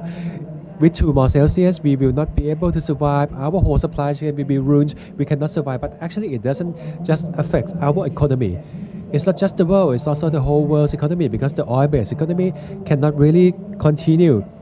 In Davos, in the World Economic Forum, actually it reflects the whole world's economy, but they spend more than half of their time talking about SEG and ESG. So can you share with us a little more about the global perspective? Maybe we hardly talk about that in Thailand. Maybe you are the expert and you have experience and you have joined those meetings and you have seen so many things in the world. Maybe can you share with us? Because in Thailand, sustainability is still quite young and the whole world is talking about that. Do you have any case study from other places? Have you heard about what they have done in other countries? Maybe Kun Pong first. รับต่อจากที่คุณ All right, from what Kun Om just mentioned, nowadays it affects the whole system. So the global temperature has raised. Imagine if it's too hot, you can turn on the air condition, but it's not like that anymore. We are like frogs in the pot of boiling water. You feel 1-2%. Why is these targets important? We already make it measurable, like 1.5% is crucial. It's the point of no return. And people don't care. They say that, oh, if the weather is too hot, we can turn on the air condition. So let me share with you a different perspective. If we have more matrix, we will see that, for example, let me talk about industry like coal industry. For coal industry, this is a paper that have been released. Actually, there were many papers. They say that the risk for being the stranded asset, in order to achieve the net zero target, you need to shut down all the coal production plants.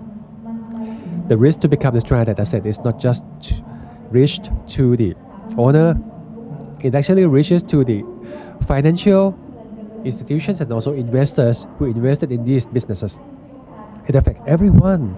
Actually, there are so many chances that they will get affected by the fact that the coal business has to shut down, and the financial institutions started to change because there are reputation risk and also financial risks involving investing in coal sector. So the first step is they have already started a new role. They start by setting a new regulation or rules for these companies, and they have factored in the pricing, and the cost of taking loans will be much higher, and the investors are already start making their moves. And one more thing about the instruments, we start seeing these instruments coming up very quickly, like green bonds or green financing. I believe that you have heard about the green bonds, right? So last year the number of green bonds increased by 75%. Yes, globally 75%. Wow, that's huge. Yes, the investment has switched to the green bonds. And another interesting thing is what we call blended finance. Blended finance is the mixture between public and private sector for financial support, because mostly the public sector are the one who are quite familiar with these risks, but we need to blend both public and private risk in order to handle these kind of risks. So we started to see that the world has moved, and another way that we can see that because the business has changed, because we know that coal business is not really a business, and they are facing shutdown too. And for the bank, they have already released billions of US dollars to these businesses, and it is very risky at the moment, and they will not want to do that anymore because it's too risky. So in terms of sustainability, it's always risk, because we know that there are certain business that might get shut down because of these sustainability reasons, just like what you have seen. The green bond is on the rising, and the financial institution is already made their move. And what do you think, sir? Yesterday I met with the Amazon Web Service, and Jeff Bezos already pledged more than $1 billion in climate initiatives. And earlier I talked to Max at Microsoft, and you know, the global level conversation is already there, but still Thailand is a bit, we are still in the pot. Maybe we have been in the boiling water pot for too long. But the global conversation has already started long ago. So today, you know that we have hit the new high for the green bond. And if you have seen the report from the BlackRock and other analysts, we know that SDG is coming. And for Thai corporations, you might feel that this kind of investment is quite intangible. But don't you believe me, there are so many startups who already raised lots of funding from like Bill Melinda Gates or Recount, or from the Earthshot Awards from Prince Williams. Like one of the company based in Chiang Mai, they have won this award. That people used to believe that Thai people cannot do that, but you know, the startups today in Thailand, we already receive a lot of interest from the global views. But at Davos, there were only less than 10 Thai companies. It was so surprising, because this kind of conversation needs participation. Sometimes we believe that, oh, it doesn't have anything to do with our business, we don't care about the impact. No, because of those ideas, that's why we will overshoot and we will not be able to achieve 2030 target. But let me tell you one thing, we are slow to move to the point where, 8 years ago, one of my friends gave me the book called Big World, Small Planet. It talks about the planetary boundaries. And I finished those books in a few years, and I told them that, yes, we need to do something now. Unless we all will die, we will die. And so after that, fast forward to 2021, 5-6 years later, after I read that book, I had a chance to become an advisor to one energy company, and the senior executive talked to me. Hey, I just watched Breaking Boundary on Netflix. I want to do this. This is a big energy company, and I told him that, hey, this thing has been decades. This book was like, I can share with you. I can share my book with you. It's been aged. So at that time, nobody understood. But it became the talk of the town now. So we start bringing in cryptocurrency and planet-based thing. But why don't we care about the next generation of economy, like net zero, next generation economy? Can you continue, please? Okay, let me divide my answers into two parts because I'm not very good at concising. And first of all, I know that at the global level, they have done so many things and why they chose those parts. First, the latest number was from the ESG investment or ESG related investment in those ESG projects. The latest number was about $3 trillion, 3 trillion USD, and the number will be rising. So we are quite sure that at the global level, doesn't matter if it's public or private, they already started. They know that it is something very big and we cannot survive without that. So they understand that and they know that investing is a good option. It's not just solving the world problem, but it is to solve the problem for the company, to gain some competitive advantage, to invest to create more value to the society. So in terms of business, in the past we used to be quite slow because we did not understand. We didn't know why we have to invest in sustainability or CSR. Those were costs. It didn't give any return, right? But today they understand much better. But the challenge is, yes, we have the money. There are 3 trillions, but how can we make sure that 3 trillion US dollar goes to where it's supposed to be? Unless everybody will invest in solar cell. But there are so many other options. There are so many other environmental issues where the money doesn't flow there. So the first global movement actually came from EU like 4 or 5 or 6 years ago. We started with the EU Green Deal.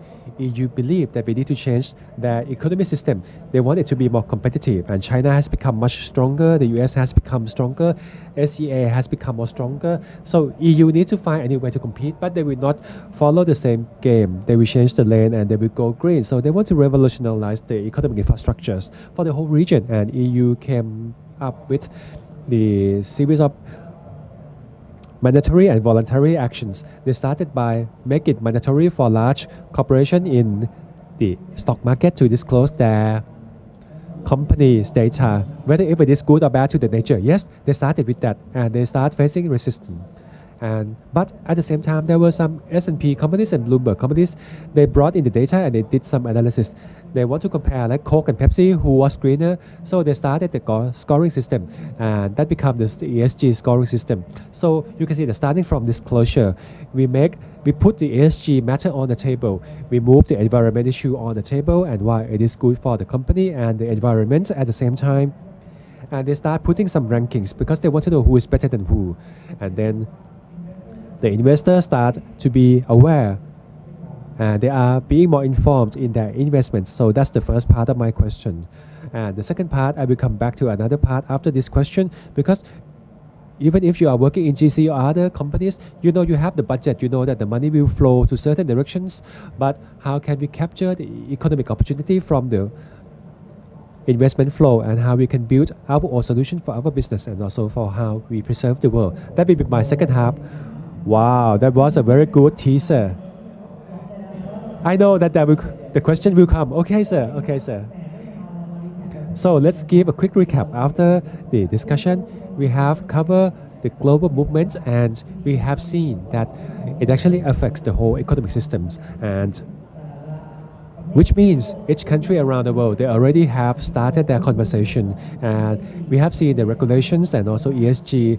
So for ESG stands for environment, social and governance. So sustainability is all of the company's duty. The companies must disclose their data. They need to show which part of their value chain are affecting the society or the environment.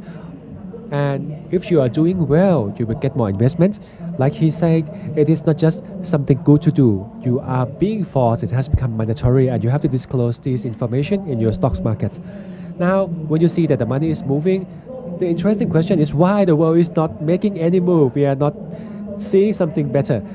If you want to start something in sustainability or social enterprise, you know that it's not easy. But when you say that everybody cares, there's a lot of cash, and how come the business is still quite slow? Why don't we see the money flowing to where it's supposed to be? And if the situation remains the same, how can we really drive the sustainability initiative? So that leads me to the second question. If we want to achieve the net zero target like GC, to get to net zero, we want to achieve net zero, but the question is how? What is your how? Okay, let me take that first. So can I get my slide? Yes, you have one more slide? Okay, so let me go through the data quickly, the private financing advisory network. Next page, please. Okay, those are the sectors that PFAN is supporting. And like Kun Om said, yes, we have a lot of investments, but the question is, how can we move this money? Actually, this business is global business. We must do it. But how come we are so slow? There are not so many supports, and we couldn't find the right revenue model. For example, my job as PFAN is we need to provide them with business coaching and facilitating the investors. So we have two ways, two-pronged approach. But once we are ready, our center is in Vienna. You can submit your initiative to Vienna, and we will go through our investors network, whether if they are interesting in this kind of investment. The sizing is 50 to 100. Yes, 50 USD, 50 million is quite a lot. Yes, it's quite a lot. But for Thailand, we started with 100,000 US dollar. We already started that small. You can request for the support. And on the top of Kun Om's comment, when we talk about net zero, we tend to think about solar roof. Yeah, solar cell and solar roof is not just one option.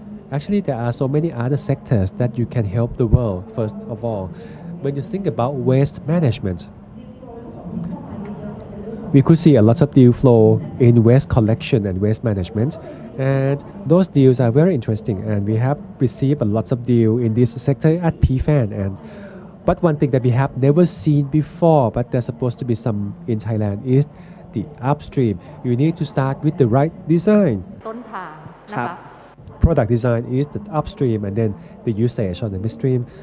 Do you want to turn it into single-use products or sharing economy, for example? That's the second thing. And third is about the management and the recycling. And lastly, it is the supporting units, like whatever you do in order to support those activities, like logistics and also management system. Those are the supporting units. So for PFAN, we are working pretty much with the garbage collection. ของ collection point ใช่ไหม And also, we also have many issues like logistics and the management by itself. And there are so many details. And when you talk about entrepreneurs who are interested in this sector, actually there are many sectors where you can approach. There are many, these 15 industries. And this includes water and sanitation and even tourism or ecotourism. So can you explain a bit more about, let's say, let me take you to the next question as you mentioned. So in your idea, these funds are everywhere, so you can grant these budget from the idea stage, right? Within these 15 industry themes, there's lots of opportunity, and there's not just PFAN. There's still many funds and many investors who are interested in investing in these net zero initiatives. But what about Kun Em? How can we achieve or drive the net zero? Is there any innovation to help us find a solution? Like you said, you were right. And I have been in SE since I began. The word SE actually coined it in 2010, and it's been 12 years. And we have seen many people come and go, mostly go, I would say. I have an observation when you compare with when I started. our Thai startups, like with those contents and with tens of thousands who show their interest, there were many elements. It was like a very big piece of jigsaw puzzles. So if you want to see those 15 sectors coming up, how come nobody do something interesting, right? How come there's no movement? So when I talk about that with GC or other corporate clients, they actually have a lots of money, but there is no pitch. There's no pitch. There's no idea pitch. So that's quite different from other countries. In other countries, they say that they will be looking for the root cause why people don't submit that pitch. Because in the past, we have seen that many people were so passionate. Especially, we have seen lots of experiences. Many people who used to work in the industry, many just want to jump into. But for those who are new, they wanted some mentoring. Maybe they want someone like GC to support them as a mentor. We have seen lots of projects in Thailand, but connecting the demand and supply is not enough. We need to look into it more seriously. We need some budget, we need some funding, and we need more support. What we are missing is actually in the trust. We are lacking of trust in Thai people's capability and innovation. And with trust, but with no backup funding, they cannot move. I cannot really tell you how many impact fund they are, but at least I have invested in Atlas Capital, for example, Atlas based in Thailand, and they have raised more than 10 million USD, which is very small. Yes, very small, but it is a very good beginning. So I think if they want to upscale, if they want to expand to other locations, or if they want to connect with overseas partners, they haven't done cross-border business. They don't have any experience. They haven't seen the whole world's innovation and competition. They didn't know how to play the game, for example. Like Sequoia used to tell me for Thai startups, they have seen many deals in Thailand. Sequoia actually have billions of USD in their pockets, but they say that Thai people, they don't even aware of our own bar, what is our standard. They don't even know how far the world has come. So as investors like us, we need to try to push the people and to help them understand that if they want to be a regional or a world-class startup, what they need to think about, what they need to do. And what we have seen, for example, when I met one of the founder, a world-class startup like Jeffrey Cha, like SocoEnergy.com. In the past, he used to be in TEFCO, the biggest energy business in Japan. And after TEFCO, he wanted to build a new startup. At his 50, he put together his friends who were the creams of the crops in that business. And because of COVID, his company paused for 3 years. But lately, I learned that he wants to put together all energy innovation, and he will offer those technologies to the emerging markets like Myanmar, Sri Lanka, and Nepal. And his idea kept evolving because of his experience and capability, especially his expertise in idea refining. And finally, he launched the project, but it took him a long time. But we need more people like him, people who understand these issues, people who don't just saying that you want to do something. Yes, we believe in younger generations, but sometimes you need more experience and you don't understand industry problems. So it is an opportunity for people like GC and other BUs in order to help me develop these initiatives, because we know that there are so many problems in the net zero industry. All right, very interesting. So let me put a pause here. I know that you have the answer, but you say that, Kun Pong, you say that the road to net zero belongs to the new generations of people. Like PFAN, for example, you already have a lot of support from the people in different stages, like the idea stages in those 15 industries. And Kunes, you say that we have the money, but it's not connected with the idea. The money and ideas are not connected. Maybe it is because the ideas is not solid enough. Maybe we don't see like idea good enough for 3 trillion USD. Maybe that's an example. Maybe Thailand, we need to have some more serious incubation project, or maybe a good guy like Kunom, right? Yes, maybe like Etran. And let me tell you today, I am really happy to have the real deals on the stage like them, because they are truly angel investors who have invested in net zero and startups. And they have developed so many startups. I have been connecting with them for a long time, and it was so good. I mean, I would love to see more like this in Thailand, to see more new generations of people coming into this kind of business with such good coaches like them. Yes, like PFAN. We want other funds to invest in climate startup in Thailand. We want Thai startup to get grants from local? Yes, like GC. Wow, he mentioned GC so many times, so I know that maybe good name you will be benefit from the investment. So this is a very good opportunity for GC to start supporting Thai startups and help solving the problem and achieve net zero target together. Okay. Okay, so this is just like everyone said that climate crisis belongs to us all. There's no one in this room that will leave this situation unhurt. It is the crisis of all people, no matter where you are, what business you are in. So you can be the contributor to sustainability. It doesn't mean that you don't. It doesn't mean that you have to be the e-bike, e-motorbike operator. You can produce cream. You can sell T-shirt, and you can be sustainable business operators. And also, you can sell bakery online, but you can also be sustainable operators. So we have a lot of funds that is accessible by all. If your business has sustainable angle that is clear enough.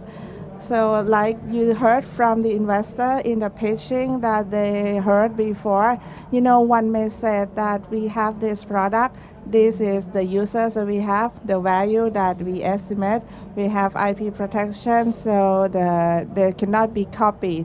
And that's it. But you never mention about the production process, the sales process, as well as the use and the waste management, whether it is sustainable enough.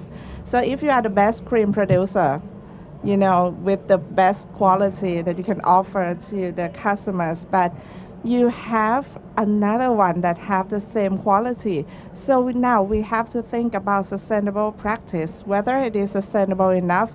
This would be your competitive leverage, as important as IP protection. But what's difficult is when you want to get a more sustainable business, sometimes you have to pay more. Because we are small operators, sometimes it's hard for us to bear extra burden. So you need a new business model. Just trading, like to try to get the cheapest price from the supplier, is not the way anymore. It doesn't work that way anymore if you want to go with sustainability. I am an investor and I invest in regenerative plantation. So that is a rubber plantation which is organic and does not disturb the organic diversity. So we can get the carbon sequestration a lot more. So we will hear more from Kun Song. We start off from how to build the brand and how to inspire the world to go in the same direction. What is the best product that we can offer, and what is the business model that we use that turn the expensive product into something that is accessible by all. So think about your business model apart from your product. Think about sustainable business model, and what's even more important is to build a dialogue on sustainability that you can communicate. You have to have the story for your investor to understand. If you don't have the right story, then you cannot go on. I have a friend working on the souvenirs, and he asked me an opinion, and he always gets scolded by me. So I've been talking to him for 2 hours in one conversation, and I said, if you don't change, then in 2 years, your business will go away. It will be bankrupt. And he asked why, and I said that within 2 years, if you still use the plastic and wood, just like always, if it is not sustainable sourcing, then you will not have any customer left. I give you 2 years, and then he quit and trying to correct me. ทุกคนไม่ว่าจะอยู่ GC หรือว่า So now he understood what it is. Whether you are at GC or others, you have to think about sustainable angle and how to communicate it. And one more thing, another business opportunity. We start off with a disclosure in reporting with a sustainability report. And after that, you have to think about and disclose your net zero plan and journey, as well as milestones with the scope 1, 2, and 3 as per the reporting requirements. But The key thing is ESG sustainability business is all about data. Everybody in the business, you have your own environmental target, but what's hard is it's very hard to collect and process the data and how to demonstrate it properly. If you work in data, this is your golden opportunity. Whether you are at GC, which you already have the 2050 goal, you have to collect data in every second of the day. Imagine this is GC. Let's think about the Kun Earth from E-Tran. You have to impress investor with the data that you collect, with the progress that you make. You need data to prove that. You need the data for the media. Data มาโชว์เพราะว่าสมมุติเข้าตลาดหลักทรัพย์ You need data to get IPO. So ทุกคนมีความจำเป็นต้องใช้ถ้าอยู่ไม่มี Data smaller operator will struggle more on the data. Without data, you won't have the story. And you cannot convince people enough. ผมเสริมต่อเลยครับเรื่องนี้ ผมอาจจะขอ So I would like to go as far as to say that you can be unique, you have story, and in the future, if you don't have any sustainable angle, then you will be weird. You stand out in a bad way. So go first, get there first. Kunom said so many times, and I totally agree, that data is the most essential thing. When you talk about the data collection, if you do not have the KPI, then you cannot measure your own success. That is Peter Drucker saying. So without that, how can you get a fund for investment? Because investors, they always invest in something that they can have tangible figures. So how can you save the world? How to translate it into data? That is very important. It can help the investor to understand better about your business and what does it do to the environment. การที่เราจะแก้ปัญหา Net Zero So this is round 2. And for the solution to the net zero journey, now we got the tips that and not all the startups would get the fund or investments. You need the right understanding and then the right business model. And then Kunom talk about data. Of course, the SEC, the SET, and all the investors, they would want to see the data so that they can track your progress. So this becomes actually an opportunity because you can work as an entrepreneur or data analyst and also the innovators too. You can work with data analytics in all aspects. So everything can be related to sustainability these days, and this is very interesting. We still have a little bit time left, so let's go for another round. We heard a lot about the overview already, so now let's think about the new generation, those who want to join in this journey. I think that is quite narrow in Thailand. I graduated from Chulalongkorn University and I went to see the senior students, and they rarely know about the sustainability. They all know about the e-commerce and the digitalization, but when we said being green, using the toad, people would answer. Even the new generations, they just know about that. So if we want to invite them, now I think that we have the enthusiasm after listening to this session. If they want to engage more, what would be your tips and also advice as well as invitation? So for me, the Thai ecosystem, it seems like quite not promising, but we have corporates like PTT, GC, and social enterprise that were just recently set up. I just saw one which excites me.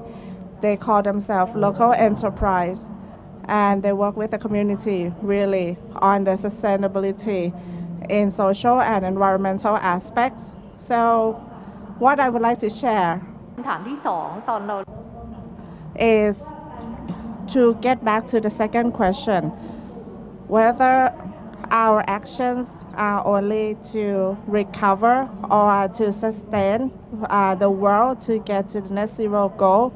So your actions, whether large or small, the point is to do it. Just do it right away. So something that may sound or look hard may not be that hard if we take steps to do it today. If you can change anything, if you can invest more green, then do it. For the environmental business, it is the trend of the world, and it is something that you can engage. So for PFAN network, you can submit the application on a quarterly basis, and we close for this round on the 20th of August, so you can wait until the next quarter. Submit your application, and then we can have more discussion. So for me, I want to invite everyone, including GC people. Now we have a big platform, but the event will end in the next 2 days, and then we will have it in the next year and stuff. But in 2030, we still could not reach the goal. That is a possibility. So to have the sustainable community, how to make sure that we have the network, we have PFAN, and we have the entrepreneur and investors that are truly invested in this idea. So how to help each other, to carry each other on. I want to see more events like this, not this large scale, but to have the deep conversation. And I learned from Kun Om, from working with him, investing together, and also to be in many startups together like eTran. We learn a lot on how to build the business that is the very brutal, I have to say, because we have to care for everyone, the world, and also we need to do something more advanced. คุณเอิร์ธนะครับที่จะฟังเนี่ย We want to get someone like Kun Third and Kun Auto Technique. Actually, he is the god of AI, and he's got COVID, so he could not be with us today. And we have Kun John Atlas Capital with the 10 million capital fund, how to pitch to him. He's in the event, but you will never know who he is if you don't notice. And that could be the end of it. So now that we are inspired how to connect the dots from here, how to become the network to collaborate better. So let's build a community together. Kun Om, please. So this is the last round, right? Well, I will still have a little bit of time. So it will be better if we can talk more. So we just talk about how the world is now get going, and you'll be lonely for Thailand, whether we'll go forward with other countries. Of course, this movement is unavoidable, so Thailand will have to move too. So the good news is we are a part of ASEAN. And for ASEAN, they start the EU, something like EU Green Deal. That is the key driver for progress for the EU. We have ASEAN taxonomy, so we'll start to think about certain economic activities that are green and not. And for the green ones, they'll get better support. And for some that are not green enough, they'll be regulated. So this movement is actually get going. And as the operators, business owners, I talked about this 5 years ago, that sustainability would be the biggest growth engine in the world, period. There's nothing more than that. It is the biggest growth engine indeed.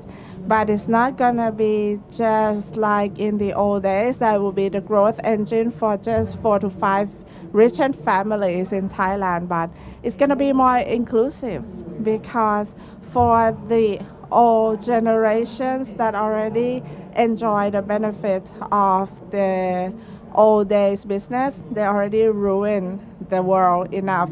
So the mechanism would have to be adapted and adjusted, as well as improve in the energy segments and also the economy, and others.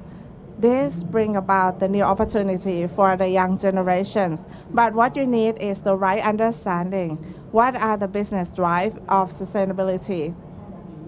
And how can we attach it or plug it into your business? So now I'm 50, so I'm excited. When I go to Disneyland, when I get to read new things about the new technology and sustainability. So I want everyone to feel the same when they talk about sustainability. It's not like you are going to be killed by Godzilla or the meteor. It is actually the biggest opportunity that a human has ever seen. In the business world, of course, we need to destroy something and build something up, but the more complex it is, the more opportunity they present. So think about how to find your own way, whether in any business that you are in. If you have any products, how can it be sustainable? How can it involve in this area? So thank you so much. That is brilliant idea and a good closing for this session. And we still have a little bit more time if someone wants to add something. I like it very much when Kun Om said that we should not think about it as a tragedy, but it's a huge opportunity that we can reap from. It is the critical access to the $3 trillion business and industry. And also, just like all the panelists said, that this is the opportunity, and Kun M already offered that for GC and other corporates must think about incubation and to facilitate building this environment for all the startups, operators, and also those who have enthusiasm to meet with the investor. And then Kun Pong said that everyone can start from themselves. For small actions that you may take, if you are the cream producer, if you sell t-shirts, you can also be sustainable and contribute to the reduction of climate change. And you don't have to sacrifice for that because it is the trend of the world. So your job is to catch up. And I hope that this is inspiring for all the new generations. Start studying about it today. And if you want to invest, you can contact all these 3 investors. We have the richest one here, and this is also the rich lady. So we talk about decarbonization and climate change, truly inspiring session and a living proof that net zero is possible for the new generation. A big round of applause for all panelists. Thank you. Before leaving the stage, may I have a group shot?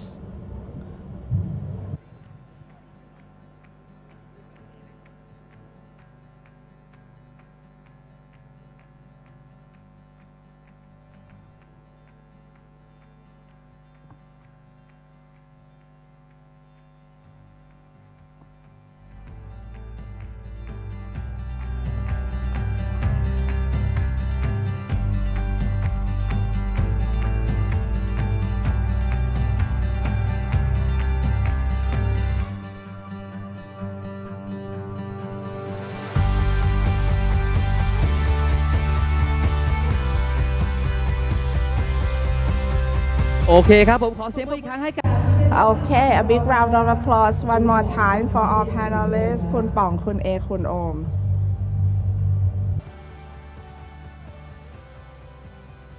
ครับผมและก็จบไปแล้ว So that wraps up the first session for inspiration panel that we get to talk to the investors.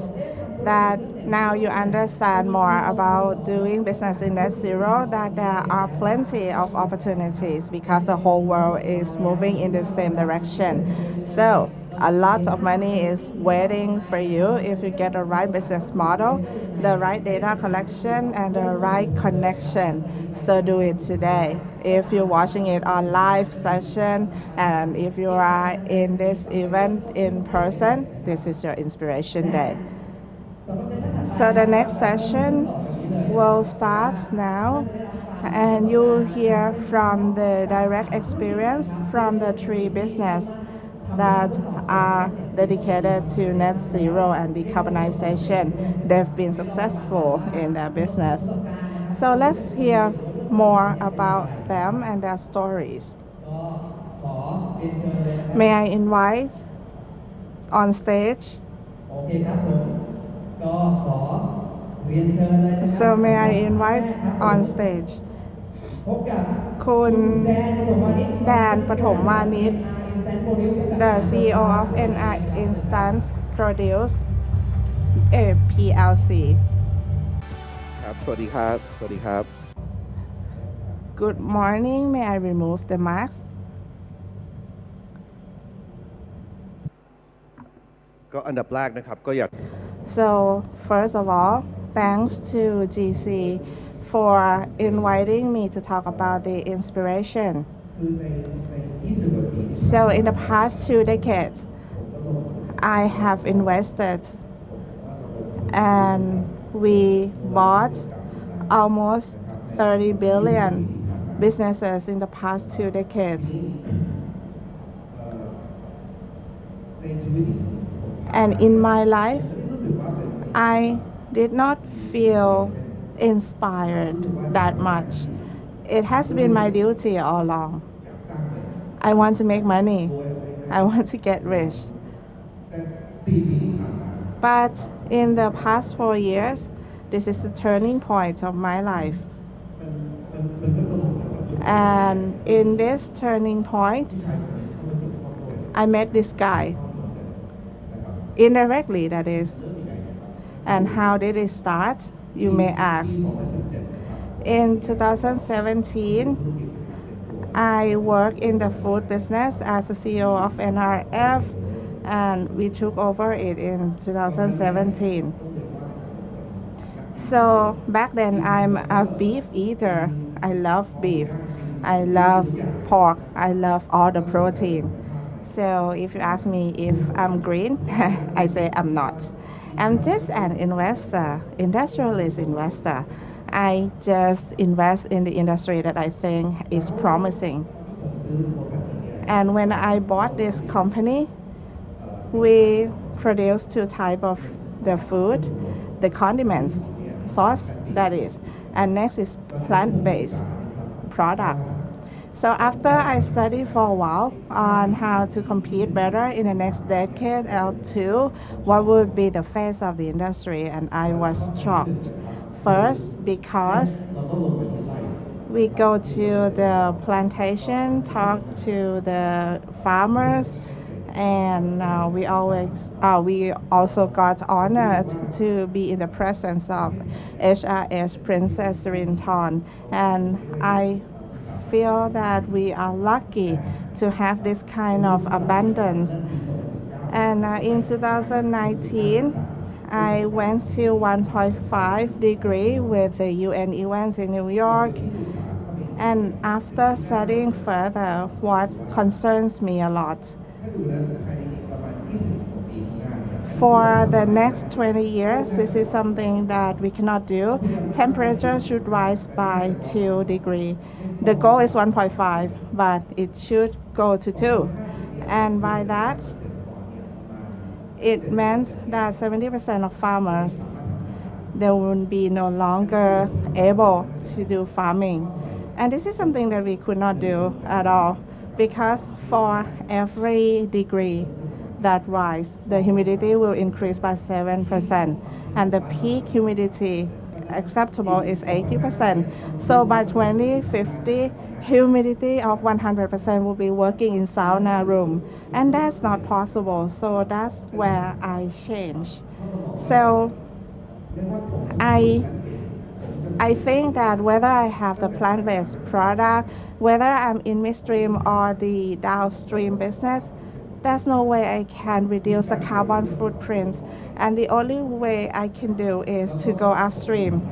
So what we do is we get to the best of our ability, because now it is our mission. And we start with this, what you can see in the photo. In 2019, when I started with a plant-based product, we have these three guys. And the investor in the plant-based products, I think that there are like less than 15 investors in the world. And large corporates, they laugh in my face that is not going to happen. So my success with these two guys, we set up the fund of $7 billion to accelerate the startups and VCs for the innovation in this area. So we want to have the incubation of the startups. So they need the production base, and we set up a factory for them in UK, the largest plant-based factory in Europe. And now we work with Rubik to set up another one here in Thailand. To build the new S-curve, you need to see on the investments in certain startups. So we show some, and that is Wicked. Of course, they got laugh in their face as well, but now they are the fast-growing startup in the UK and the US with the income of about 80 million US dollars. So in the end, we think about how to distribute our products to make sure that we educate or communicate with the end consumers about the carbon emission. So we work with this. It is an almost unicorn company with a guy holding the rocket in his hand. And now we have the market cap of about 10 billion already.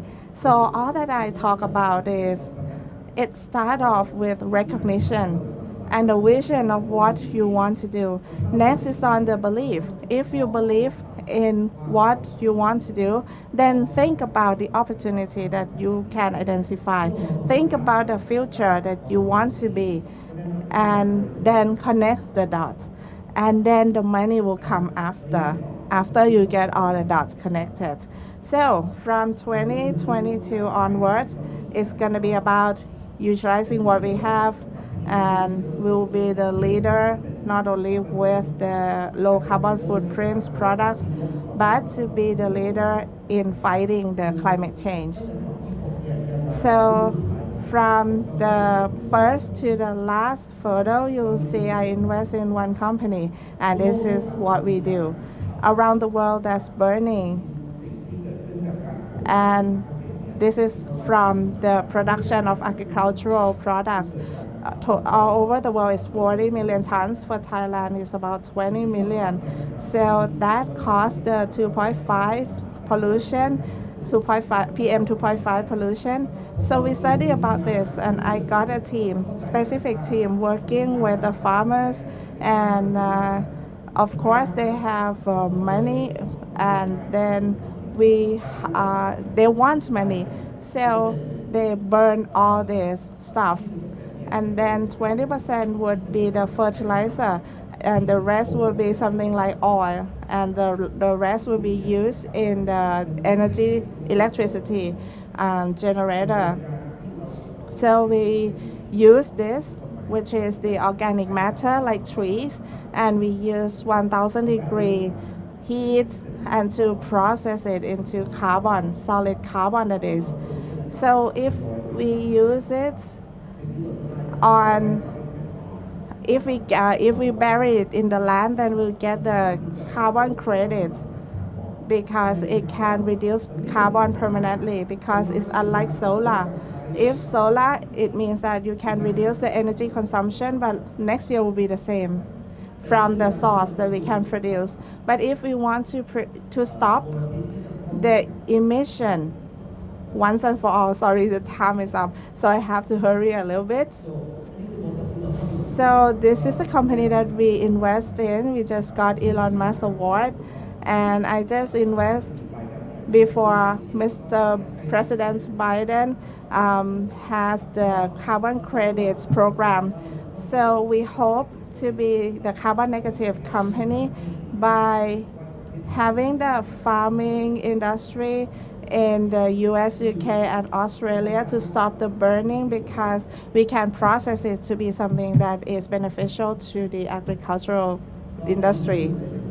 value chain ของเรานะครับก็คือต้นน้ำ And this is our value chain. So we start reducing carbon from the upstream, and on midstream, we will support the farmer. And we want to build a carbon neutral production plant, and we want to create a brand that leads the purpose, and we will distribute and supply the brand directly to the end consumer. And this is where I want to close my presentation. So the world nowadays, they could not really see the problem of how CO2 affects us. But if you are living in the northern part of Thailand, you can see that when the smog comes down and you get red eyes. But this is even worse. This is within the next 12 months. CO2 emission, including carbon and methane. It doesn't just affect the gas. It actually gather up from 5, 10, 15, 20 kilometers above the surface. My message for everyone here, especially for those who are concerned about the next generation and even your own life in the future. This is what I do. We don't have a very big platform, but I could do that. And our cap is more than 10 billion. If I can do that, you can do that. As long as you have the vision and the purpose. My purpose is very clear. I know that by 2050, what is my target? And my purpose is how to decarbonize the food industry. And we want to build passion, but you have to be passionate first. And your people must have passion too. And lastly, the last keyword, you need to have perseverance. I would say 99% of people in this room, you don't really understand. You don't even care. And you will not care until the last day, to the point where you have maybe some kind of cancer. But if you have the perseverance, this is the moment. This is the opportunity to create a new S-curve for Thailand and to become successful. Thank you so much. And once again, Dan Pathomwanit, please remain on the stage for a few more seconds. We have a Q&A session for you. We have some questions from our audience. Hello once again. This is truly inspiring. I really like the way you talk about purpose, and I could see that. Actually, I want to say I'm so proud on behalf of Thai people. You have been very successful, not just in Thailand, but at a global level. Now we have some questions from our audience based on your activities. You have done the global level activities, but if other people in Thailand want to do that, how can we connect with the global opportunity? Okay, so first of all, you need to learn as much as possible. You need to research as much as possible in your industry. I actually read a lot. For example, when we started this project, this fertilizer, yes, there were many researchers. I mean, there are more than 3,000 researchers a year in this field. And in that year, I read about 10% of those researchers. Yes, and I have been looking for the expert. I needed to know who is the expert. And then I need to find a way to enter this business. You need to find the right location. You need to find a way to start. Then you know where you stand, right? And the rest is just networking. Networking, yes. I have been looking for the association who is the host, I just joined in that meeting. You got to go there with purpose, right? You cannot just networking. I spend 200 days a year traveling. Yes, networking, I just joined them. I just show myself. I don't have any connection in the US, or I don't really know anyone there. Okay, I like what you say. You need to study.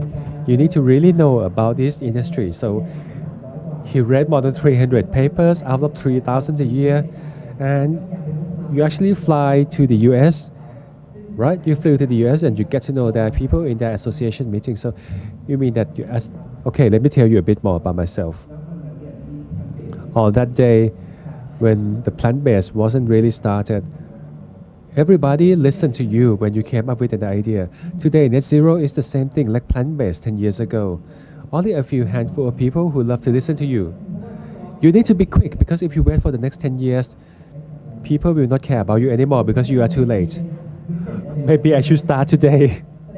So you mean that this is the best time for net zero initiative, right? Lastly, would you like to leave a few more words for our new generations of investors? I would like to say that this is quite a special year. And imagine if you want to buy Tesla stock to compare it with the day they IPO. Do you know how much money are you making? 13,000% comparing with an IPO. With 10,000 baht, you get 1.3 million baht return on investment. Yes, but it's years. We know what happened with Tesla. But imagine 2018, once again, I call it Tesla moment. Elon was on his friend's chair because his business was out. He used every single money he had to set up Tesla, but what he foresee was, first, he found that the regulations and the policy was there. It was up and coming. He knew about the climate action. He knew about the EV. Secondly, about the consumption, he knew that consumer was there. People were aware of the environment back then. And thirdly, the technology. This is a very important part. Technology was there. Then he knew that if he was the first mover, he could capture the market. He could conquer the market, and that was his opportunity. And this is yours this year.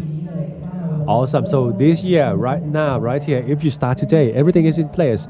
I don't know, maybe we could see Elon Musk moment again like in 2018. But for today, thank you so much, คุณแอร์ ประจมพานิช Thank you for joining us in the inspiration session. แหมเรียกได้ว่า That was truly packed with real experience.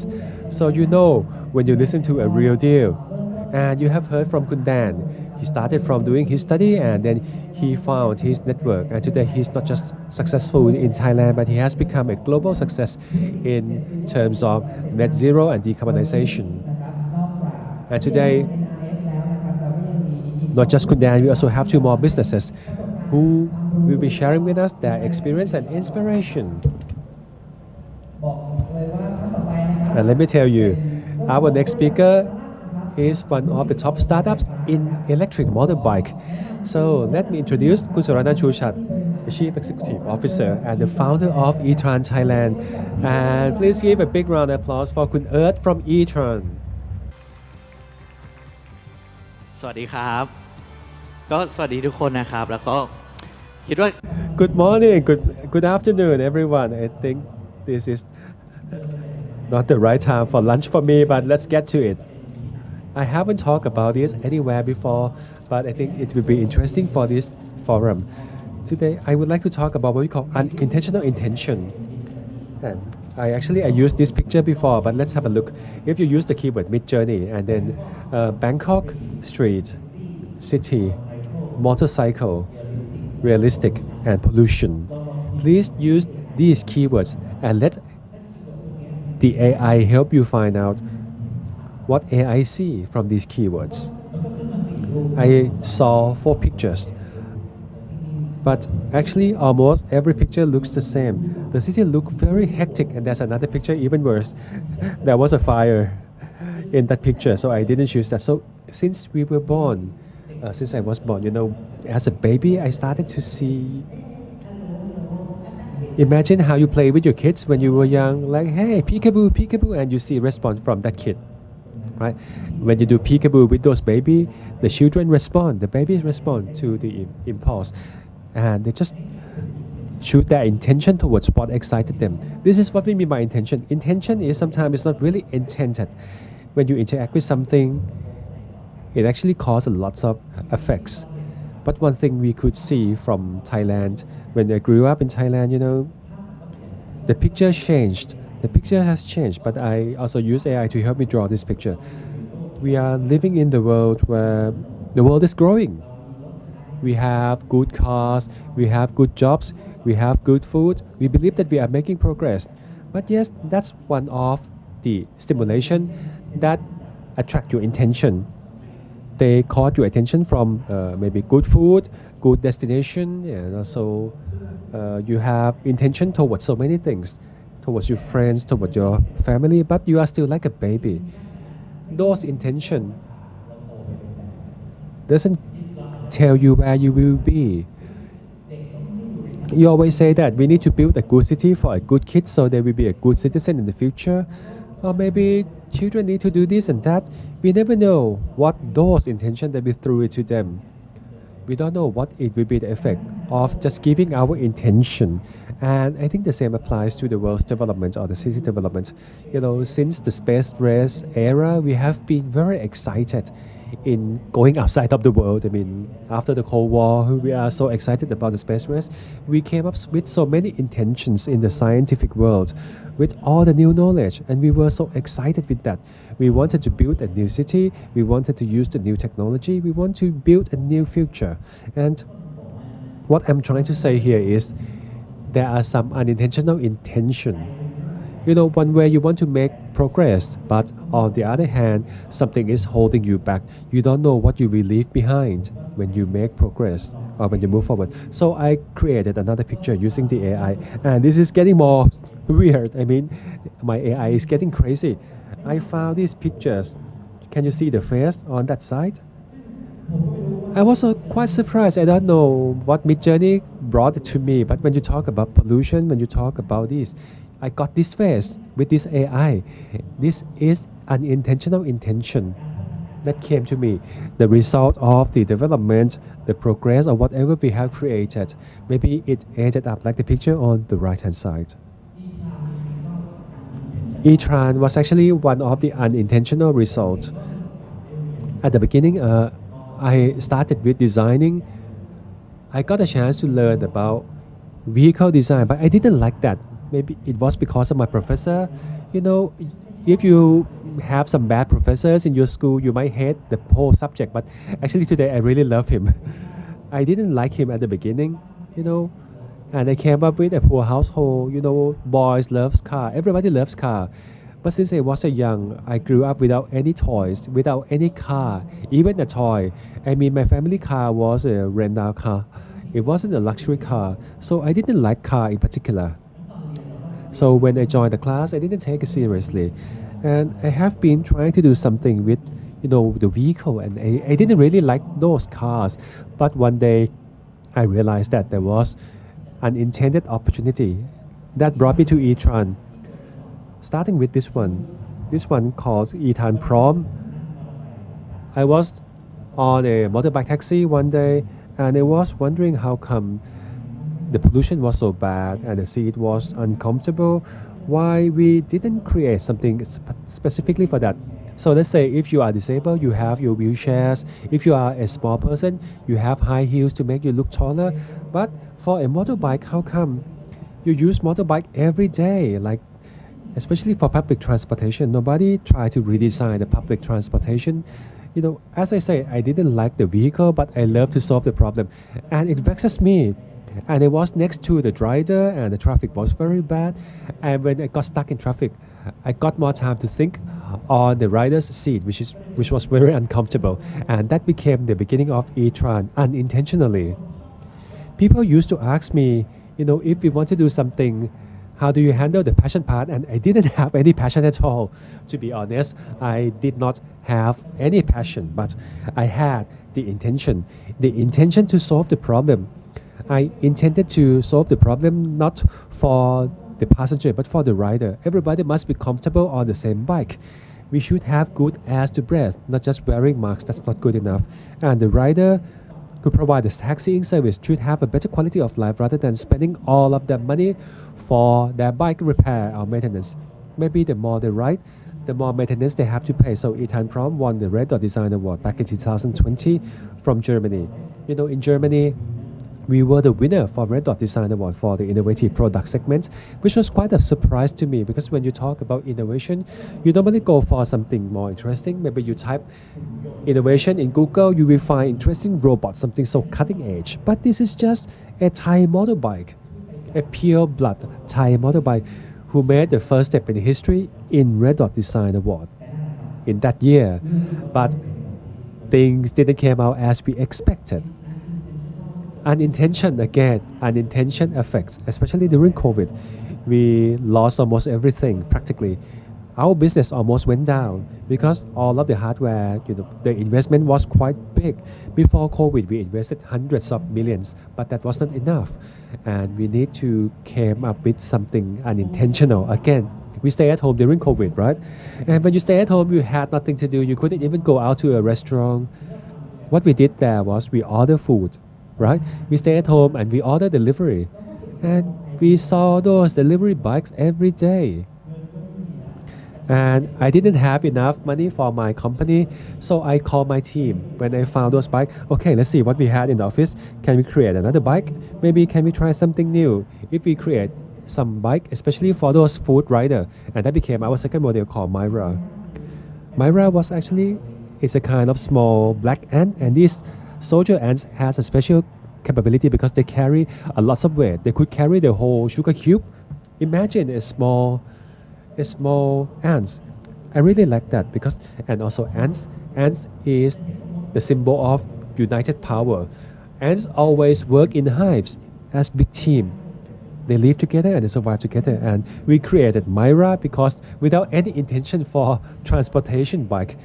E-Tran, originally we want to work with motorbike taxi, but the situation forced us to change. And there was another model, it's coming up, it's called Craft. That will be the new model under development. We want to make it more spicy and sporty. Now, it's not just the car. We know that that bike alone is not enough. We need to create an ecosystem to support our vehicles. So imagine if you don't have any petrol station, you cannot go on, right? Without gas, without oil, just like e-bike. We also need support. And people who ride these bikes, they cannot just charge their bike at home every day. Sometimes they are living in an apartment without any access to the parking space. Maybe the parking space cannot have access to electricity. So we created e-tron power station. So we want to create an ecosystem that support our product. Today we have signed with the renewable certification, and we want to make sure that all power that we charge into our vehicles are clean energy. We don't just create EV without no emission, but we have thought as far as to where we source the energy, and the energy we use for our vehicle should not create any emission. And that happens to be another creation. We call it e-tran OS. So there are many aspects of technology. Maybe you can ride further, maybe you can ride faster, but the most important thing for a bike is about safety actually. For a vehicle, it is about safety, and safety could change so many sustainability aspects of our society. I dream of a day that we don't see the motorbike on the footpath. We want them to ride following the traffic rule, and we hope that it will be a nice ride.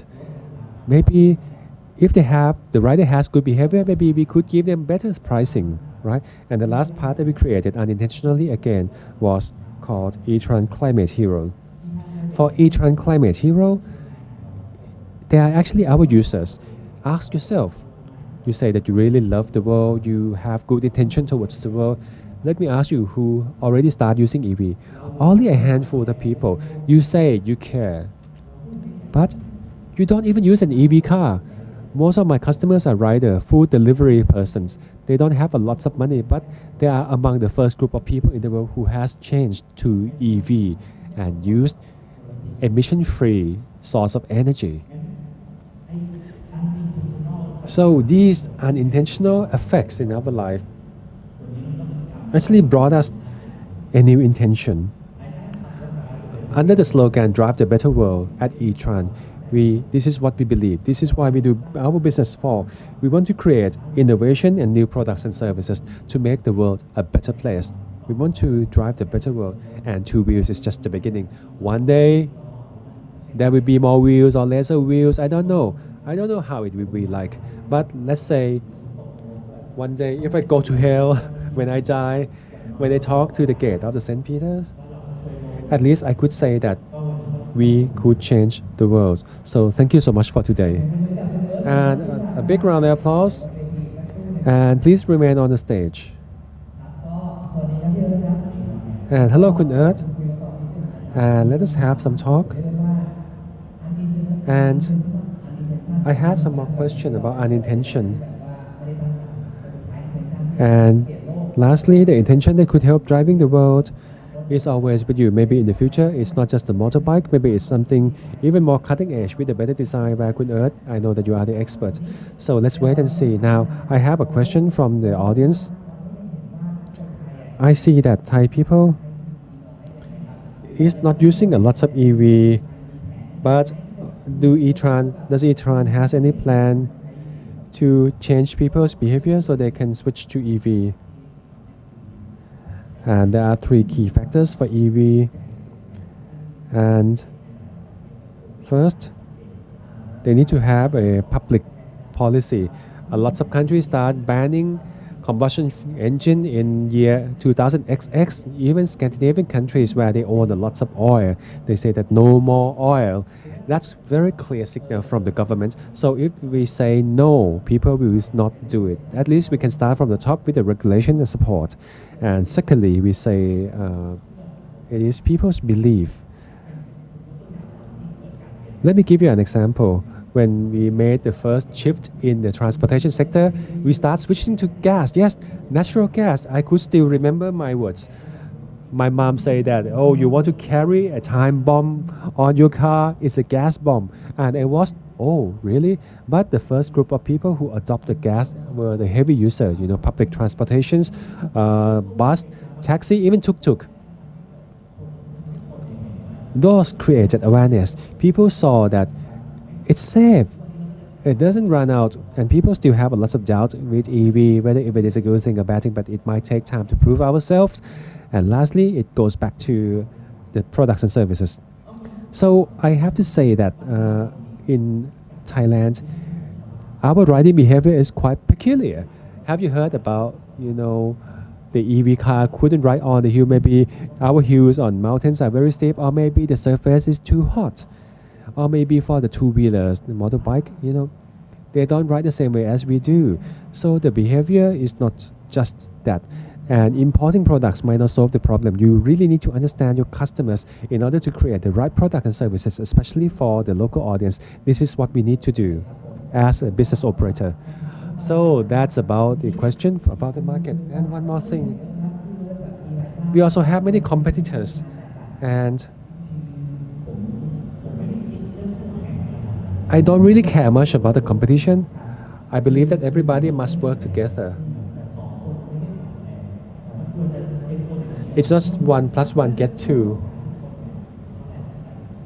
If everybody collaborates, it's not just stealing market share, but we need to save the world.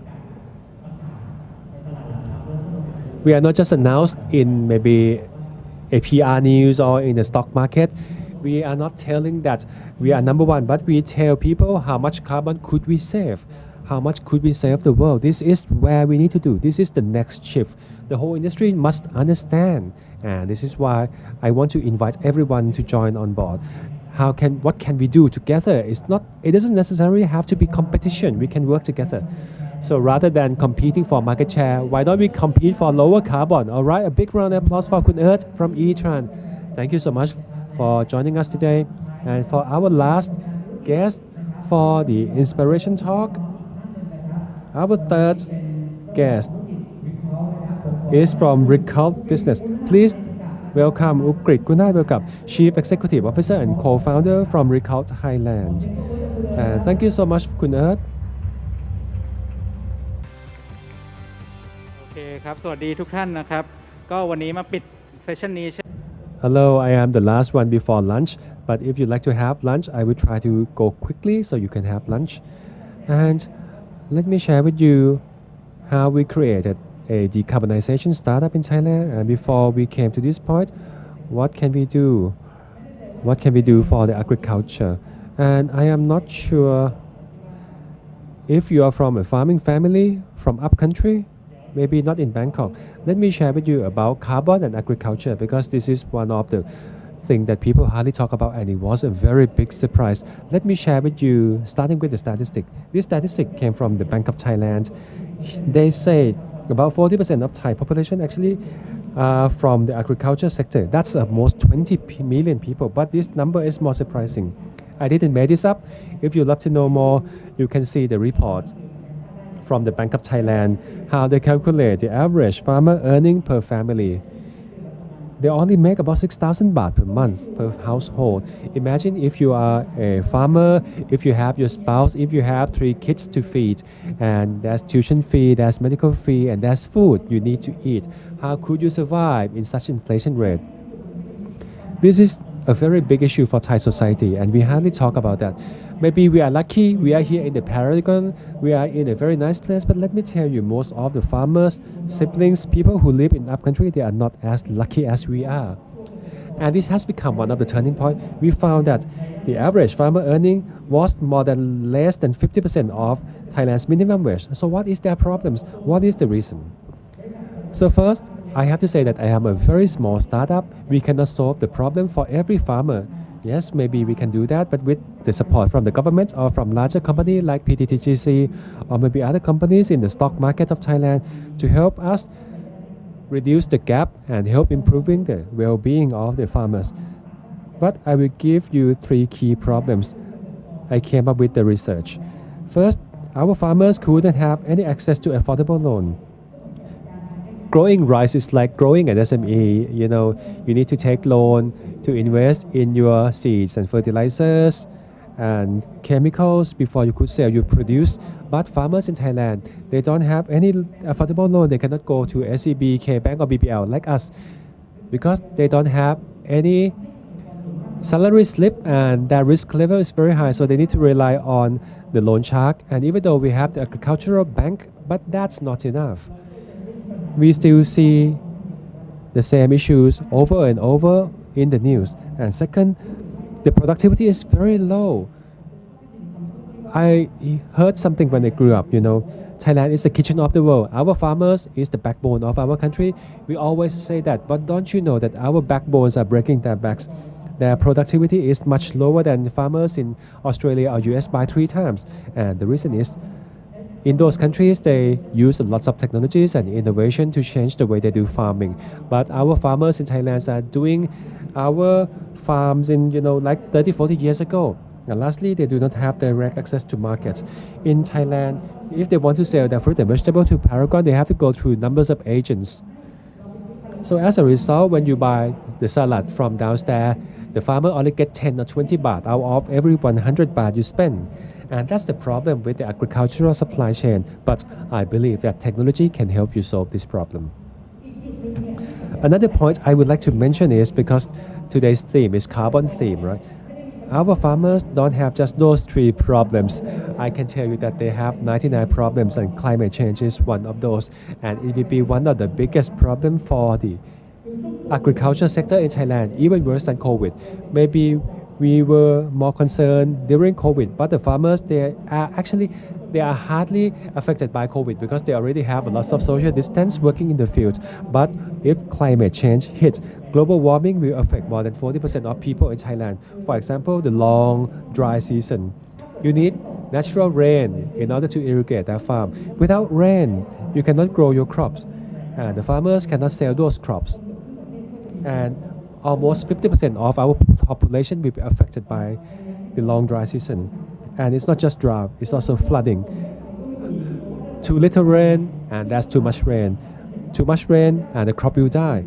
So you can see that about 40% of Thailand's people are affected by the climate change. And if we do not help them, this will be our future. And this is why our agriculture sector are affected heavily by the climate change. But there's one more thing. They are also a contributor to the carbon emission. Actually, carbon emission came from the agriculture. But in the news, we normally focus on the fossil fuel or industry sector. They hardly talk about the agriculture sector. Actually, they are one of the biggest contributor for carbon in the atmosphere. When you look at the chart on the screen, the energy sector, the blue ones, they are about 35%, but agriculture alone is already 24%. This number is quite alarming. We hardly talk about that here. We never talk about how can we reduce the CO2 from the agriculture sector. And carbon emission also including, let's focus on the picture on the left hand side. These are from other country, but it's the same message. I know that you are not an expert in farming, but let me share with you a few things. When you want to grow rice, you need fertilizer. By using chemical fertilizer also generate a lot of greenhouse gas, and when the rice grow, they also release more gas like CH4. And when you do plowing, when you turn the soil, when you grow things, you generate carbons along the way, and you have to burn them to prepare the soil for the next crop, and that's more carbon. And that's the reason why our agriculture generates a lot of CO2, but we hardly have any policy to cover the impact from the agricultural sector. ที่เป็นที่มาที่ไปของ So this is the background of why we are here. We believe that technology can make a change, make a difference to the agricultural industry in Thailand.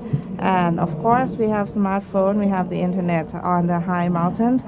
So if we can deliver the food by the application or find your soulmate even, so we can also use the AI for the farming industry as well. And our system, well, we have a short time, so let me recap fast.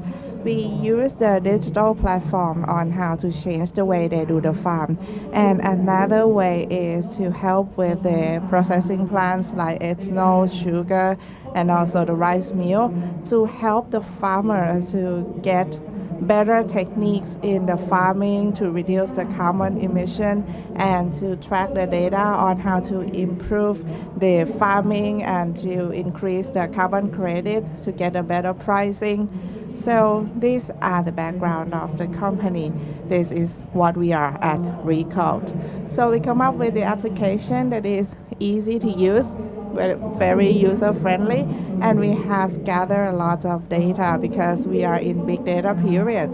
So we have the data on the water irrigation, and we use the also other like land and the weather, and we use AI, and we help the farmers to make decision of what best to be their next crop and what is the best time for harvest, who to sell to, so that they can make each decision that will lead to a better income and also better quality of life.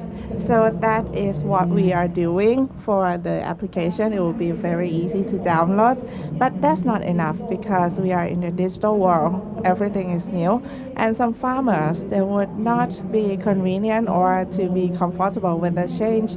So we have the drone for getting the fertilizing period and activity done, and then we can help reduce the carbon emission automatically.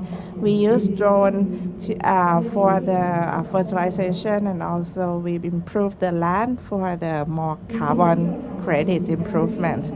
And one more thing, you know about the burning of the cassava and rice stuff, and also for the sugarcane stuff. If you live in condominium project, if you're on a high floor, you'll see a lot of fogs during the early of each year because their burning stopped, or the agri waste that they have in the farm for better or for next crop.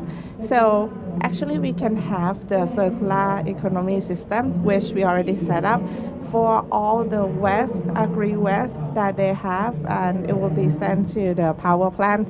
Then they'll get more income, like Kun Anusha, he get the cassava stuff, like the agri waste from the plantation for extra income. And we will think of the farmers as obsolete, right? But for the carbon trend and technology trend, they are very trendy. So of course, if you want to be the startup in these new days to provide these solutions, there will be a lot of investors waiting for you. Thank you. Thank you one more time for Kun Earn. And please stay with me a little while longer. It's very impressive. We have 700 700,000 farmers. And also this is good for the agricultural industry, which is one of the backbone of Thailand. So my question is, from the end of your presentation, many farmers seems low-tech, so how can you educate them to invite them to use our platform? So actually, you would think of the upcountry people as very low-tech, but actually many of them use TikTok. And I am also surprised how they enjoy surfing the internet with YouTube. So digital transformation and literacy actually access the upcountry people, meaning that you have the access to millions of farmers out there. And I got in the news, I heard it in the news that you now have the Series A fund mobilization. So congratulations. You are one of the few to get that. So big round of applause for you. So this is the first stage that you get to talk on after you get the Series A investments. So when you are alone in this industry to use the agri-tech and to be the agri-tech company, I think that you are a role model for others that may feel desperate to get the funds in this area where they may feel lonely. So any advice for them? Well, for Recount, actually it is a social enterprise, but in the latest round of investment, now we have the market cap of 1 billion. So we have the impact and we can access the fund. And I always joke about the money that is always go to crypto and carbon. The money in the world, they flow into these two directions. So I get a lot of money from carbon solution, and we have many investors who do not want to get rich in cryptocurrency, but they want to see a better world. So we have a lot of funds waiting for you actually. So that is a very good and refreshing answer. If you want to go into this business, this is your time. And what is your secret for our business doing to make Recount grow in the way that it grows until today? Well, it's not easy. If you want a comfortable life, just to be the breadwinner, just go with the regular jobs, full-time permanent jobs at GC or PTT that will give you that life. But if you want to have a challenging life, then be entrepreneur. I've been doing that for many years. And so you have to have this kind of readiness, right? So I think that Kun Earn is one of the impact business in the decarbonization who is Thai and also very successful. So I hope that he inspires many of you if you want to get and venture into this business. Thank you very much. So on this occasion, before you leave the stage, may I invite คุณสรนันท์ชูฉัตร คุณอุกฤษ ปุณหเลขากา and คุณ Earn from Recount, and also คุณแดนปฐมวานิช one more time to have the photo group shot for the inspiration showcase session, please. ครับก็ถ้า So I think that Kundan is caught up in something. Okay, we got Kundan here.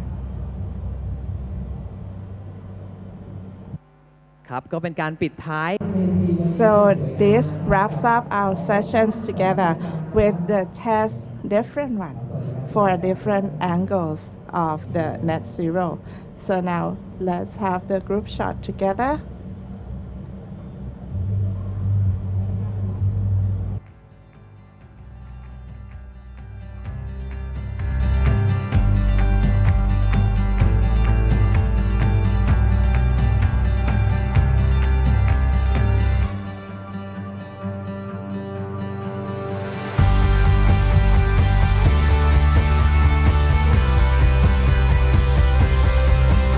ครับและขอเสียงปรบมือให้กับนักธุรกิจ A big round of applause for the three net zero businessmen, Kun Dan, Kun Earth, and Kun Earn, for the inspiration and the sharing of the business.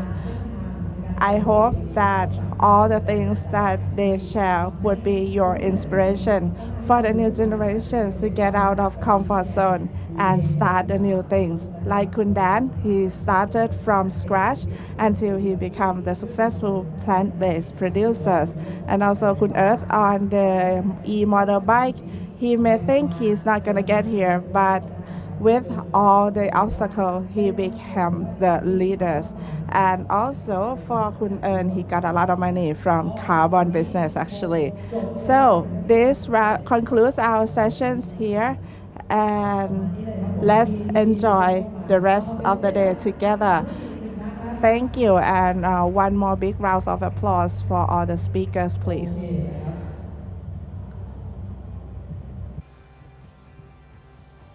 ครบถ้วนนะฮะกับเซสชันนี้ Okay, so now we complete the two sessions. Thanks to moderator Kun Chayut. A big round of applause for him. Thank you very much for being our moderator with the 6 panelists. So now, how are you guys feeling? Are you still having fun? Well, and also this is for YouTube watcher here. So we are here at the GC Circular Living Symposium 2022 to do good to the Mother Earth together. So next session, for those who stay with us on YouTube Live, thank you very much. We will take a little break for the next activity. And this will be the activity that will be enjoyed by those who attend in person. And next we'll have the green garden, the garden that you can eat. That will start at 2 p.m. So we're gonna break a little bit and we will resume at 2 p.m. Please stay tuned. เรามีโชว์สุดพิเศษด้วย